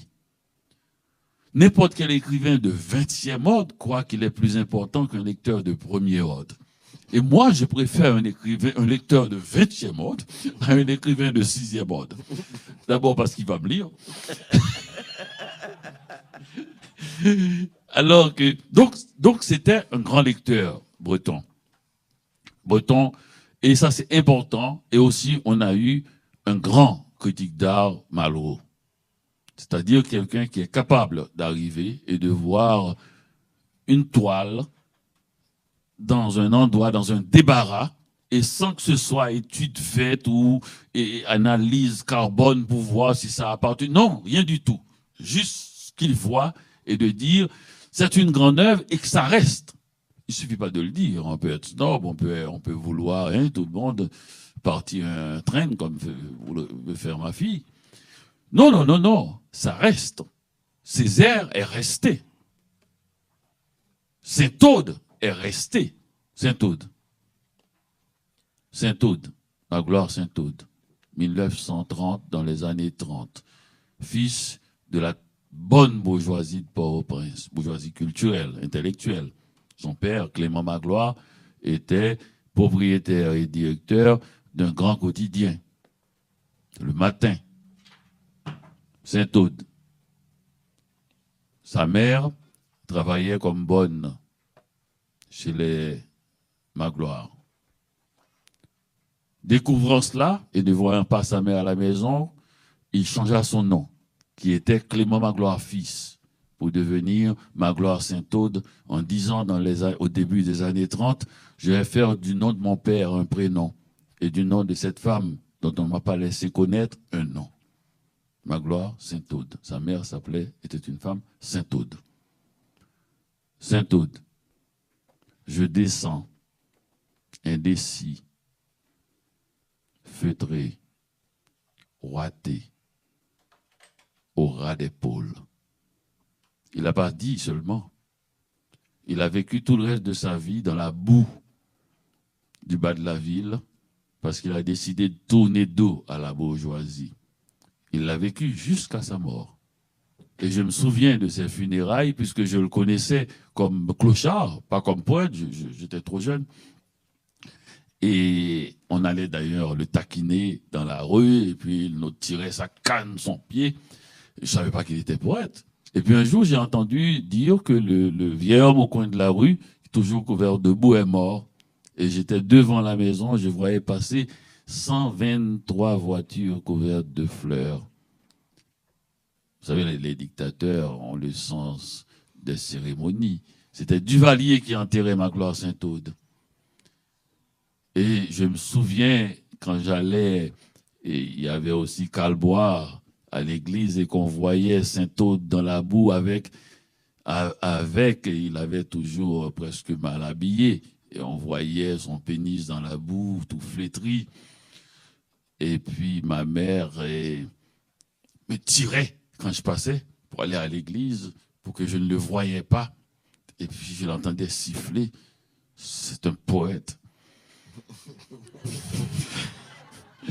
Moi, je ne voulais être que ça, un poète. Et je ne rêve que ça aussi, d'avoir le pénis flétri dans la boue un jour. Ouais, c'est important. J'aurais aimé, en fait, recadrer un petit peu en allant vers l'éruption du populaire. J'ai travaillé sur la peinture naïve et j'ai beaucoup parlé de l'éruption du populaire parce que en fait, toute l'importance de ce que nous dit Dany, si on situe la société haïtienne comme une société ségrégée, c'est-à-dire c'est des gens, Dany parle de gens d'habitude dont on ne parle pas souvent. C'est-à-dire, ce Tougan-là, quand il dit Hector Hippolyte, c'est peut-être le plus grand peintre d'Haïti, mais ça va venir après. Et ça va venir par ces grands découvreurs-là, ces gens qui vont dire, ça, c'est le peintre à faire. Et c'est un ensemble d'histoires, un ensemble de découvreurs. Qu'est-ce qui est arrivé? Parce que quand on parlait de peinture avant, dans les années 40, on parlait d'un certain nombre d'éléments d'un certain nombre de filles et de fils de la bourgeoisie haïtienne. Et ils avaient pour nom Pinchina, Bossan, Turnier, Mangonnet. C'était les grandes familles haïtiennes qui faisaient de la peinture. C'était une distraction. Donc le samedi, ils prenaient des cours, ils savaient ce que c'était la perspective, ils savaient le point de fuite, ils savaient comment utiliser l'espace, etc. Et voilà qu'il y a une éruption du populaire. Des gens qui ne savent même pas lire. Parce que la peinture, c'est une forme d'écriture très sophistiquée. Des gens qui ne savent pas lire et à qui on n'a jamais appris la perspective et qui trouvent la perspective sans avoir appris. Et ce sont des gens comme ça, et ce sont des gens qui vivent avec leurs rêves. Ce sont des vaudouisants. Et c'est intéressant quand Dany parle de vaudou, puisque ces gens-là sont dans une autre forme de vie où l'imaginaire est plus fort que le réel. Hector Hippolyte, il va peindre ses rêves, et ça fait quelque chose de fabuleux. Donc quand l'Américain DeWitt Peters découvre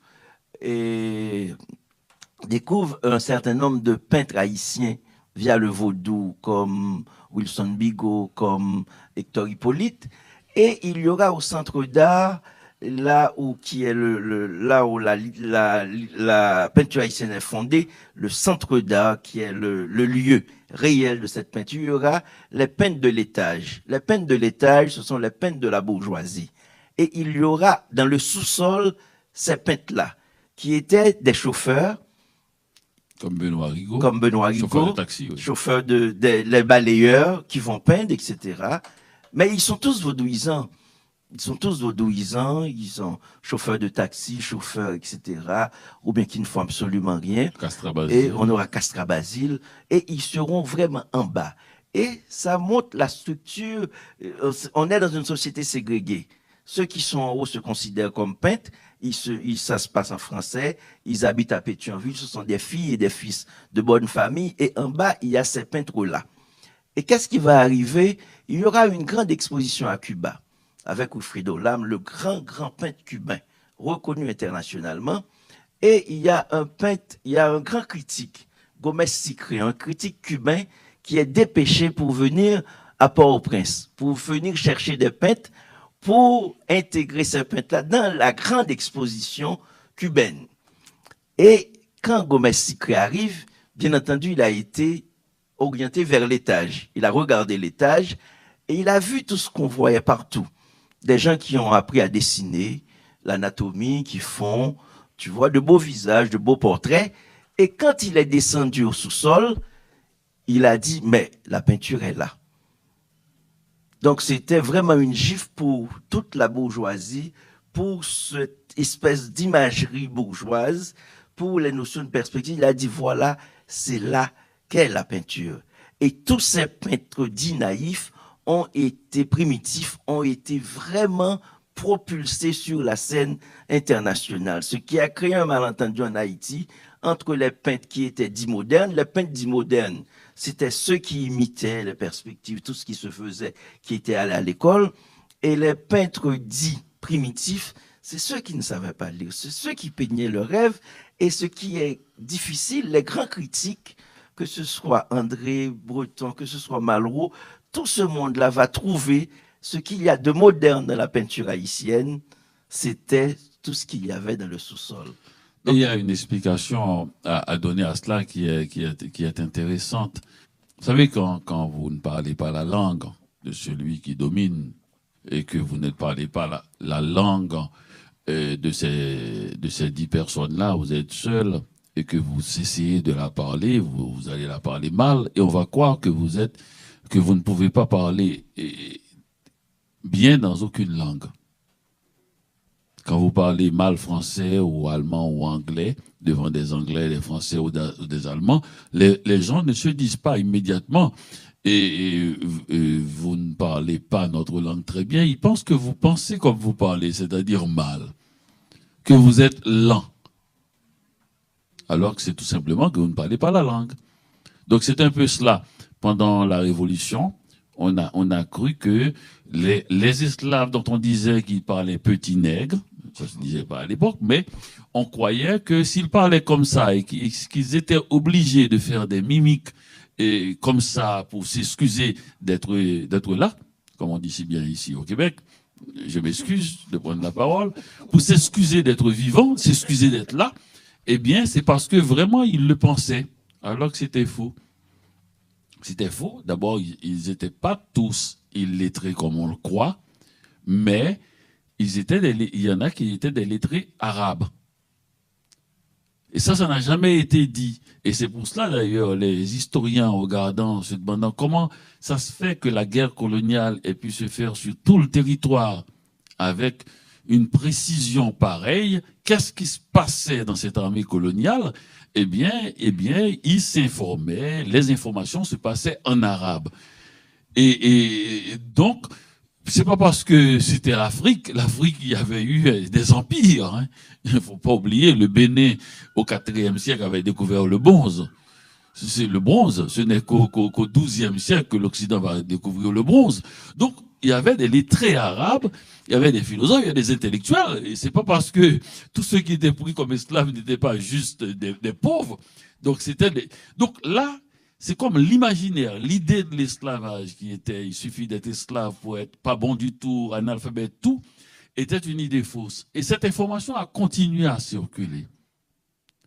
Et le vaudou, qui est un art d'apprentissage aussi, puisque on disait, alors comment ça se fait qu'il y a cette précision dans la ligne et de ces peintres-là? Ben, on n'a qu'à regarder les vévés du vaudou.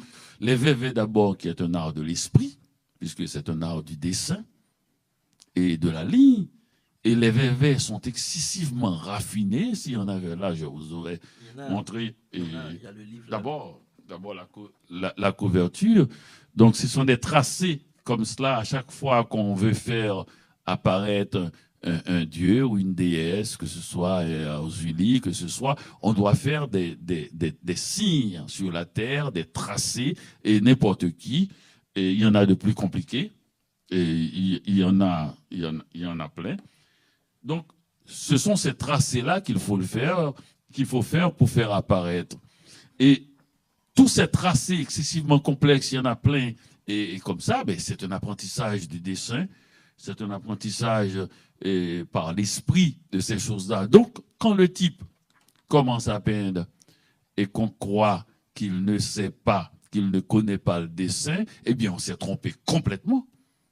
Il a un art du dessin formé par sa culture vaudou.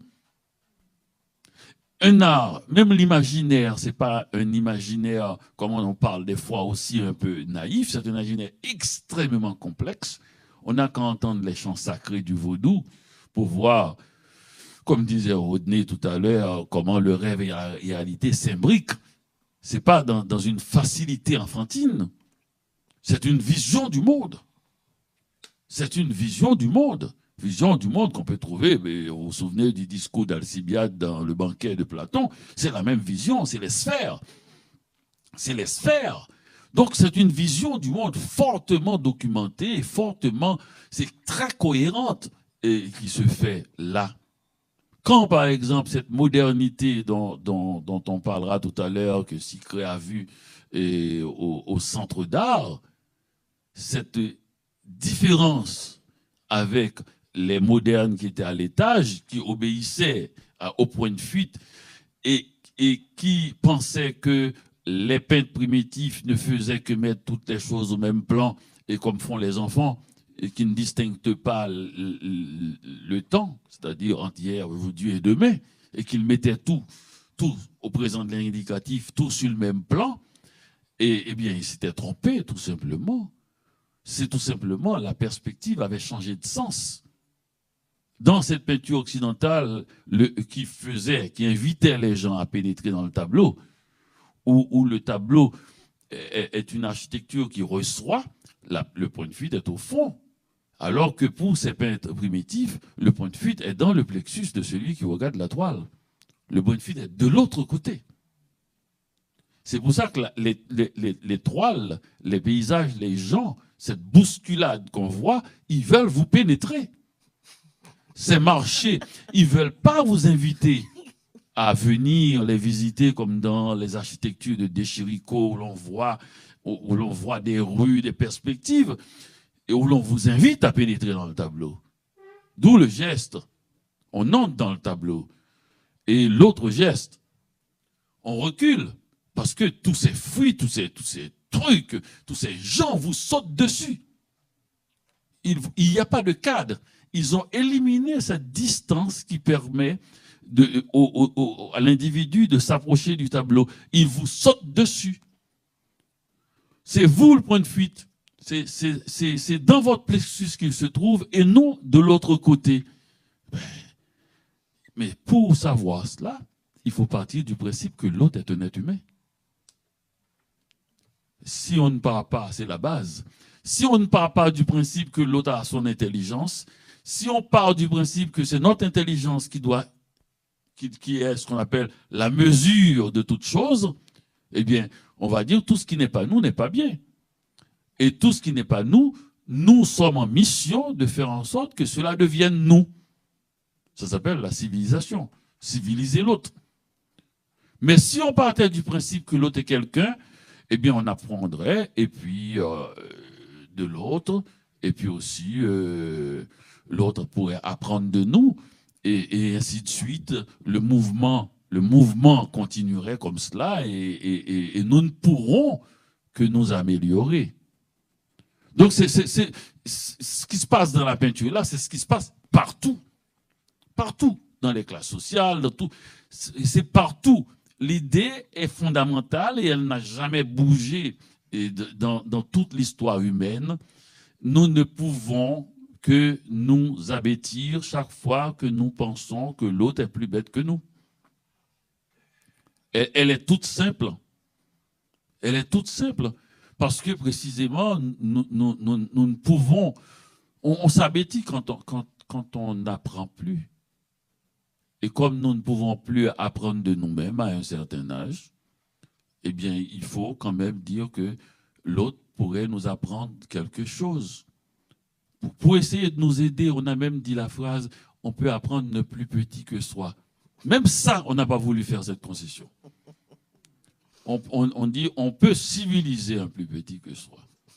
Pourquoi ne pas lui apprendre ? Donc, c'est cette ouverture, cette espèce d'ouverture qui m'intéresse, moi, dans les arts. C'est trouver cette trace humaine. Trouver pourquoi l'interrogation. Pourquoi nous ne voulons pas de l'autre. Voilà Malraux lui-même. Voilà. D'ailleurs, quand il est arrivé en Haïti, et il est allé à Saint-Soleil, il a rencontré ces peintres paysans qui ne parlaient pas français et lui qui ne parlait pas créole. Ils se sont très bien compris. Et Tiga était là, Modroba a voulu traduire, et Malraux a dit traduire quoi? Donc, on n'a qu'à regarder ses yeux, c'est un fou furieux. Là, il parle à eux, et magnifiquement, pour vous montrer que c'était vrai, à la mort de Malraux, il y a une scène magnifique que j'ai vue en film. Tous les paysans peintres qu'il avait rencontrés, il y a une scène magnifique où chacun avait son tableau sur sa tête et descendait les montagnes. C'était la cérémonie qu'ils ont fait à Malraux. On les avait tous une longue ligne de peintres, de femmes et d'hommes qui descendaient les montagnes pour aller au petit cimetière qui avait tant impressionné Malraux. Et donc voilà, ils étaient allés reprendre le corps, comme on peut dire. Pierre-Louis, ça c'est les peintres de Saint-Soleil, ces peintres qui avaient impressionné Malraux au point de lui faire enlever Goya de son livre L'Intemporel.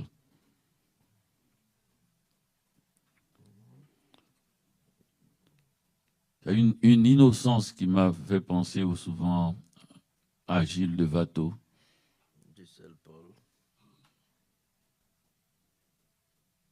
Voilà les dessins.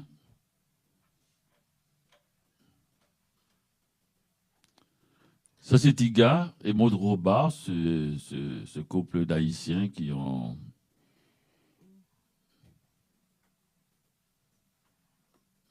On dirait, ouais, il a bien fait de placer. C'est El Tres de Mayo, vous vous souvenez? Quand d'ailleurs Malraux avait dit, nous savons tous que la lumière vient du ventre et qu'elle n'éclaire pas le personnage du centre. Voyez-vous, c'est une ampoule. C'est pas, la lumière ne vient pas de l'autre côté. C'est lui l'ampoule. Ça, c'est Fleurant. Saint-Fleurant, qui est la cuisinière à Saint-Soleil, une femme magnifique.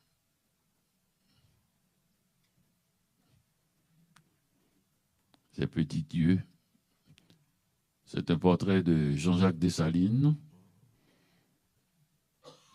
Et on va arrêter. On va arriver sur l'école du Cap. Alors, à la question pourquoi je me suis tellement identifié à ces peintres primitifs, c'est parce que ils s'adressent au sens. Et leur but, c'est d'éliminer l'esprit critique. Le maire est content. Hein?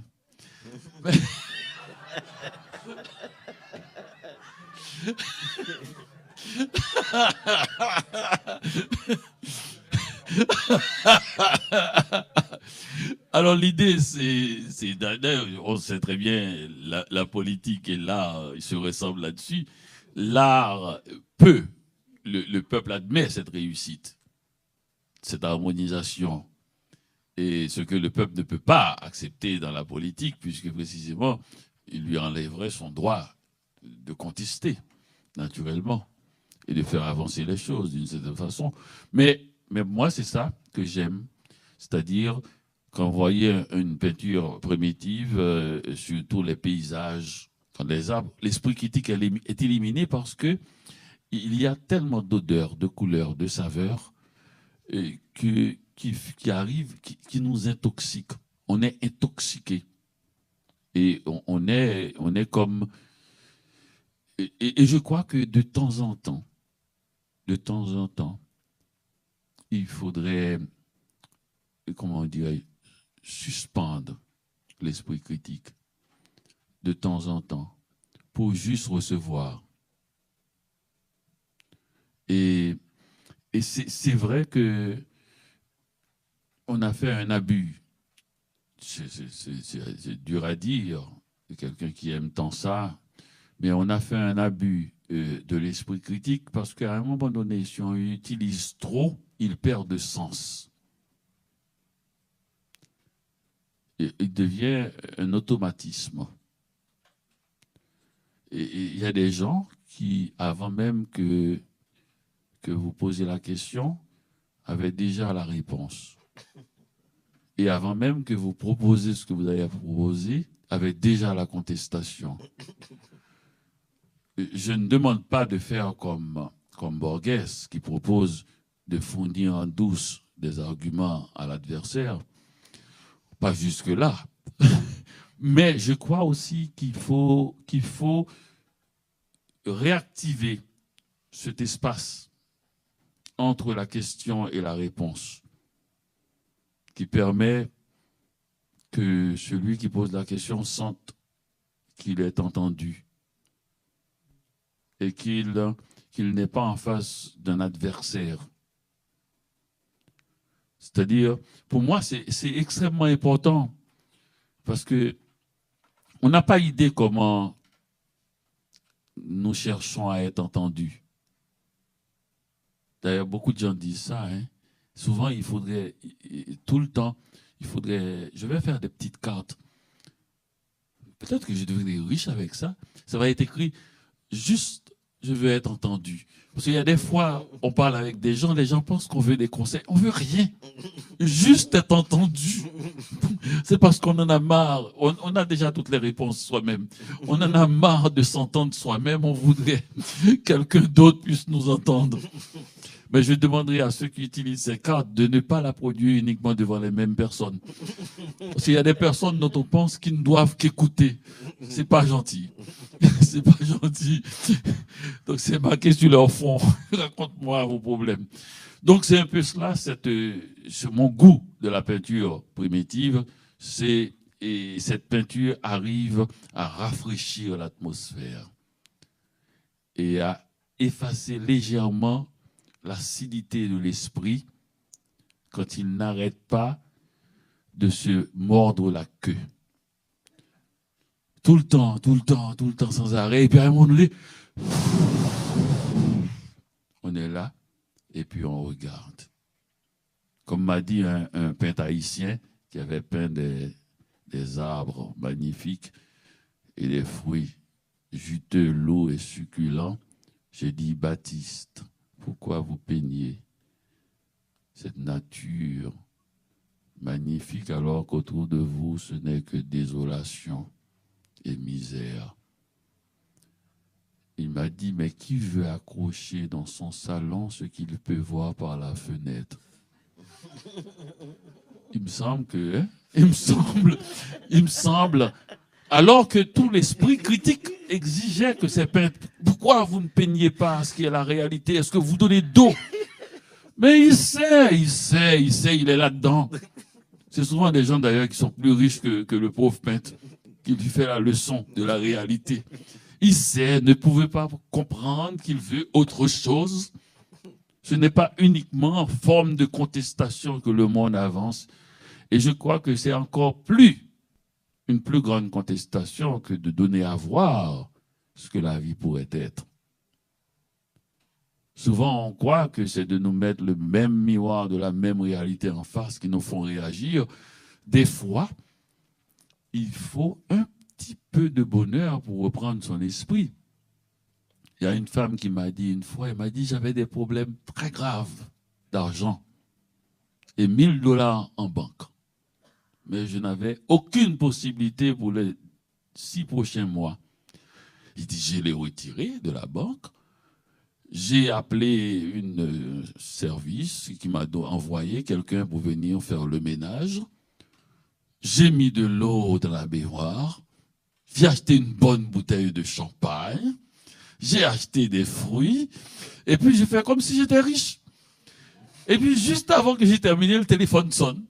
Et voilà. Et la richesse est venue. Vous voyez, des fois, il faut l'appeler.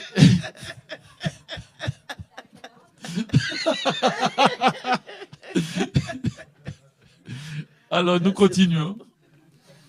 Ben ça, c'est... En fait, c'est... Philomé Aubin, l'école du Cap. C'est c'est un peintre très important. Vous allez voir ça même par la signature. C'est une espèce de narration. Donc, c'est la ville du Cap. Vous voyez c'est la bourgeoisie de la ville du Cap. C'est comme, en fait, l'historien du Cap. Le Cap haïtien, c'est aussi un pays, c'est une province chargée d'histoire. Donc, c'est le peintre qui se donne pour mission de faire une narration historique de la ville. Et là, c'est la bourgeoisie du Cap, c'est des scènes de vie de la bourgeoisie du Cap. Et c'est très important quand vous allez voir, quand on continue, vous allez voir la signature. Oui, c'est ça. C'est Aubin, je l'ai rencontré au Cap, Aubin. Alors, il était très âgé, il avait 82 ans quand je l'ai rencontré. Et il m'a dit, ça fait 50 ans que je peins 8 heures par jour. Il y a beaucoup d'Aubin. Il y a 8 Aubin. D'ailleurs, c'est les seuls peintres. Ils sont très dignes, hein, les gens du Cap, du nord d'Haïti. C'était les plus riches. Et parce que vivaient là les colons les plus riches. Les colons les plus riches de Saint-Domingue et peut-être même de toute la Caraïbe vivaient dans le nord d'Haïti. Et comme ils avaient droit d'acheter les esclaves, c'est-à-dire dans la première fournée, ils achetaient les esclaves les plus forts et les plus intelligents. Et qu'est-ce qui se passe? Mais c'est là que la révolution a parti. Ah ben ouais, c'est toujours le problème. C'est dans les ateliers du Nord que la révolution a parti. Par un homme qui s'appelait Boukman. On a toujours dit Boukman, mais au fait, c'est parce que c'était un intellectuel. C'était l'homme du livre. C'était libraire. Alors lui, on pensait que c'était Boukman, mais c'est pas Boukman. Et voilà, donc la haute bourgeoisie du Nord est peinte par leur peintre, disons, j'allais dire national, régional, Philomé Aubin. Il m'a dit qu'il y a 8 Aubin. Alors son frère Sénèque, il y a Antoine, il y a des tableaux. Ces tableaux sont écrits. Antoine Sénèque et Philomé Aubin chez son frère Antoine en présence de son fils Sénèque. Alors c'est toujours comme ça, c'est très austère. Là, c'est les bourgeois du Cap haïtien vers 1900 à 1919, pas 1920. Hein. Je donne les noms: Auguste, Laroche, Duguay, Martin. Oui, etc. Donc, c'est un témoin de l'époque. D'ailleurs, il a fait le grand tableau de l'arrivée du président Roosevelt au Cap. C'était son premier grand tableau. Alors, il était là. Il m'a dit, de tous les Robins, je suis le meilleur. Et ce n'est pas peu dire, parce qu'ils sont tous bien. Et voilà sa signature, Philomé Aubin. Et il est mort, et je pense, il y a quelques années, peut-être une dizaine d'années. Et c'était un homme extraordinaire. J'ai passé 2 heures avec lui, qui étaient 2 heures de torture pour lui, parce qu'il il ne peignait pas pendant que j'étais avec lui, et il pensait que j'étais venu acheter. J'étais accompagné d'un ami écrivain, et qui était journaliste au Monde, un haïtien, Jean-Claude Charles, qui faisait des photos. Alors il me photographiait, moi et Philomé Aubin. Alors il connaissait Philomé Aubin, il me disait sur la route, celui qu'on va rencontrer, c'est l'équivalent de Chagall. Alors, il avait une façon de me dire, de me mettre par terre quand je le vois. Alors, moi, j'étais assis, je parlais avec Philomé, je lui demandais des petites choses de la vie quotidienne, et qu'est-ce qu'il aimait, quelles sont les couleurs, enfin, tout ça. Et puis, il me parlait très gentiment. À un moment donné, Jean-Claude Charles rentre, et Philomé le suit. Et puis après, Jean-Claude Charles me dit, tu sais ce qu'il m'a dit? Il m'a dit, mais que fait le blanc? Ça fait 2 heures que je parle, le blanc n'a encore rien dit. Le blanc, c'était moi. Alors j'ai dit, mais pourquoi? Il me dit, le blanc. Il dit, mais parce que j'étais en train de te photographier. On ne photographie qu'un blanc. Et un grand peintre. Et un grand peintre. Eh bien, le blanc n'a pas acheté ce jour-là parce que Philomé coûte très cher. Il a peint beaucoup pour Kissinger, pour Jackie Onassis, des trucs comme ça. Alors, le blanc était pauvre. C'était un pauvre blanc de Montréal. Ça, c'est Wilson Big. Et non, Benoît Rigaud. Benoît Rigaud, c'est le premier et que j'ai, pas que j'ai rencontré, qui a apporté un tableau au centre d'art. Et je le connais bien, il est maigre, il a toujours un petit chapeau et il est très, très, très, un petit peu vaniteux. Alors là, c'est le mariage de l'employé de mairie. Alors, il m'a amené devant ce tableau au musée des Beaux-Arts, et le tableau d'avant. Et puis il m'a dit, tu sais, les jeunes ne savent plus danser. Il faudra bien leur apprendre à danser. C'est pourquoi j'ai fait ce tableau. Oui, il y a les chaises qui attendent. Et puis il m'a dit d'ailleurs, au coin gauche, c'est ma femme, Madame Rigaud. Alors, il a dit, non, c'est vrai, je lui ai dit, mais pourquoi elle est là toute seule? Il dit, parce que je suis en train de peindre le tableau. C'est un homme sans humour, hein? Sans aucun humour. Il est toujours accompagné d'un autre qu'on verra tout à l'heure, qui est son grand ami, qui est petit, rond, avec un chapeau aussi, qui est l'homme, plus même que Saint-Brice, le plus doux qui existe. Il s'appelle Jasmin Joseph. Et Jasmin Joseph a passé toute sa vie à ne peindre que des lapins, dans toutes les conditions. Et avant, il peignait des animaux un peu de la vie, mais après, vers la fin, il ne peignait que des lapins. Et puis, j'ai dit, ben, il ne parle presque pas. J'ai dit, mais Jasmin, pourquoi vous ne peignez que des lapins? Il me dit, ils sont gentils. J'ai dit, mais vous en connaissez? Il ne connaissait pas. Il ne connaissait pas de lapins, mais voilà. Mais ça, c'est toujours Benoît Rigaud qui apprend à danser toujours aux gens. Continue. Ça, c'est la foule. Ça, c'est pas Benoît Rigaud. Ça, c'est Néhémie Jean qui peint une sorte de boîte de nuit. Là. Il appelle ça scène bohème. Et oui, c'est un tableau assez magnifique comme tableau. Oui. Toujours la foule. Oui. C'est le rara, qui est une sorte de musique haïtienne que j'aime beaucoup. C'est une musique qui se joue vraiment en bougeant. Alors moi, comme je l'ai connu, c'est que les paysans descendent des mondes, ils passent la nuit dans la ville à tourner, à jouer de la musique, et les gens s'accumulent un peu derrière eux, et puis au matin, ils remontent à la montagne. C'est pas uniquement comme ça, il y a des raras, c'est une forme musicale, mais c'est de cela que je me souviens. Et un matin, je me suis levé, sans pantalon, j'étais tout petit, j'ai ouvert la porte et je les ai suivis. Jamais, c'est la seule fois d'ailleurs que j'ai eu une vraie émotion musicale, puisque je n'entends pas la musique.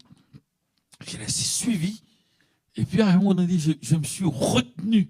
J'ai dit, je n'irai pas plus loin, presque au pied de la montagne. Et je suis retourné chez moi et j'ai ouvert la porte, je me suis rendormi.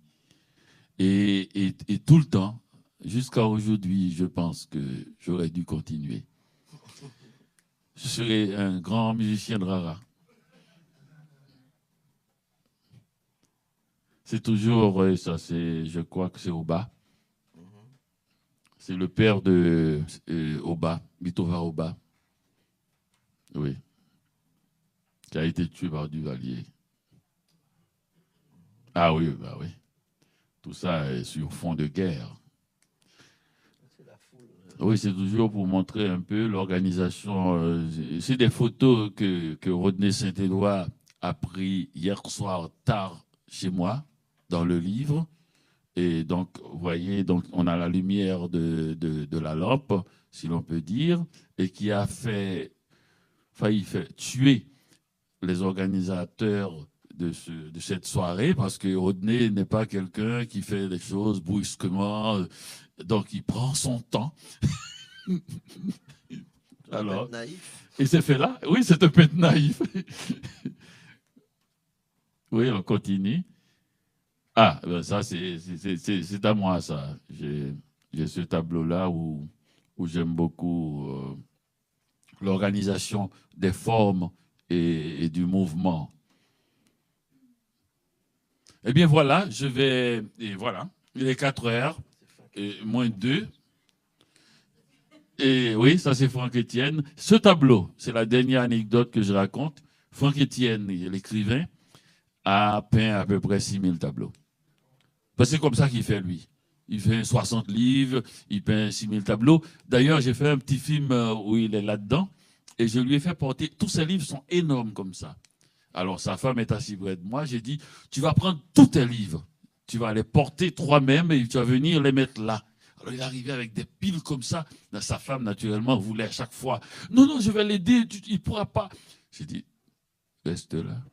Tu sais très bien que chacun de ces livres, c'est des nuits de veille toutes seules que tu as passées. Ah, dis oui. Ah oui. Donc, alors, Franck me dit toujours, je veux te donner un tableau. Tu prends un tableau que tu veux la prochaine fois que tu viens. Ça ne s'est fait jamais. Et un jour, j'ai dit, Franck, mon tableau. Alors, il m'a amené dans son dépôt où il y a plein de tableaux. Il me dit, voilà, voilà, c'est plein de tableaux. Et puis, j'ai pris ce tableau. Il m'a dit, pourquoi tu as pris ça? J'ai dit, parce que j'aime ça. Il dit, mais c'est mon meilleur tableau. Alors, c'est ça, il faut jamais. Et je trouve ce tableau extraordinaire aussi. Voilà. Et voilà, il est 4 heures. Bon, je pense qu'il nous reste une quinzaine de secondes. C'est pour faire. Voilà, première question. Si vous me permettez, monsieur, tout le temps que je vous écoutais, je songeais à une maxime qui est inscrite à Paris, à la place du Trocadéro, de je ne sais quel auteur français, puis je trouve que ça vous ressemble. Il disait « Tout homme crée sans le savoir, comme il respire, mais l'artiste se sent créer, son acte engage tout son être, sa peine bien-aimée le fortifie. » Je voulais savoir si, en entendant ça, vous reconnaissez quelque chose de toutes les belles choses que vous venez de nous dire. Merci. Surtout, d'abord, je vous reconnais dans cela. Parce que je pense qu'on se voit aussi dans l'autre. Mais je trouve que c'est une pensée magnifique et profonde. Et je vous remercie de me voir ainsi. Je crois qu'il faut traverser le miroir. Il faut jouer franc jeu. Sinon, ça ne vaut pas la peine. Puisque ça ne vaut pas la peine si on ne s'y met pas totalement. Oui? La peinture haïtienne à Montréal. Est-ce que Plus fort. Est-ce qu'on peut voir la peinture haïtienne à Montréal? Oui, il y a et une galerie d'art, je ne sais plus si c'est au même endroit, au coin de Saint-Joseph et Saint-Laurent. Ah, ça n'existe plus. Mais chez les Haïtiens, venez chez moi. Oh, encore une des invitations que je fais. Chez les Haïtiens, vous pouvez voir. Et vous savez, cette peinture-là, c'est l'une des plus accessibles au monde. Vous allez à Port-au-Prince, j'y étais, vous la trouvez dans la rue, vous regardez, il y en a plein qui se ressemblent. Vous regardez attentivement et vous allez sortir avec une toile comme celle qu'on avait vue avant. Vous pouvez la montrer, que j'ai acheté, je sais pas moi, même pas $20. Elle est immense, hein? Ah oui, oui, oui. Et donc, vous regardez cette peinture. Les Haïtiens sont aussi passionnés de peinture que de football. C'est un art populaire. Hein. Et les gens, vous savez comment on vous apprend à faire de la peinture? Et de ce genre, je veux dire, les peintres de rue. Et c'est comme ça que j'enseigne d'ailleurs la littérature, l'écriture aux jeunes Haïtiens. Alors, celui qui peint rencontre son neveu qui ne peint pas encore et lui dit, je vais te donner un peu de peinture et un pinceau, tu vas te débrouiller pour peindre. L'autre dit, je ne sais pas peindre, et bien, mais tu ne vas pas manger. C'est comme ça. C'est-à-dire que vous vous débrouillez, le talent ne tombe pas du ciel, vous vous débrouillez pour peindre, et puis après, vous allez vendre ça aux gens, et puis vous allez manger. J'ai plus rien d'autre à vous dire, plus aucun conseil. Et c'est ce que je dis à mon neveu, vous vous arrangez pour écrire, et puis vous arrangez pour que votre livre soit bon, et puis quand vous l'aurez écrit, eh bien, vous pourrez voyager partout, rencontrer des gens, et puis converser. Et les gens laisseront un samedi magnifique pour venir vous écouter. Et c'est comme ça que ça se passe. Il n'y a pas d'autre conseil. Débrouillez-vous. Voilà, merci.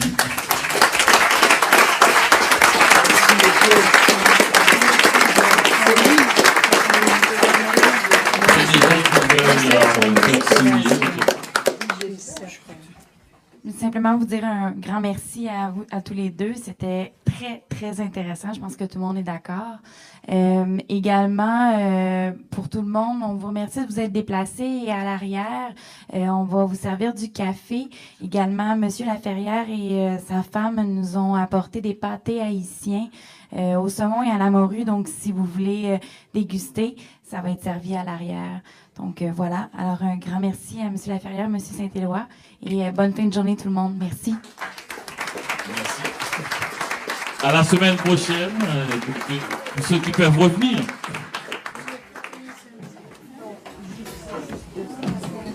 Oui, merci. Merci beaucoup. Oui. Félicitations. Merci.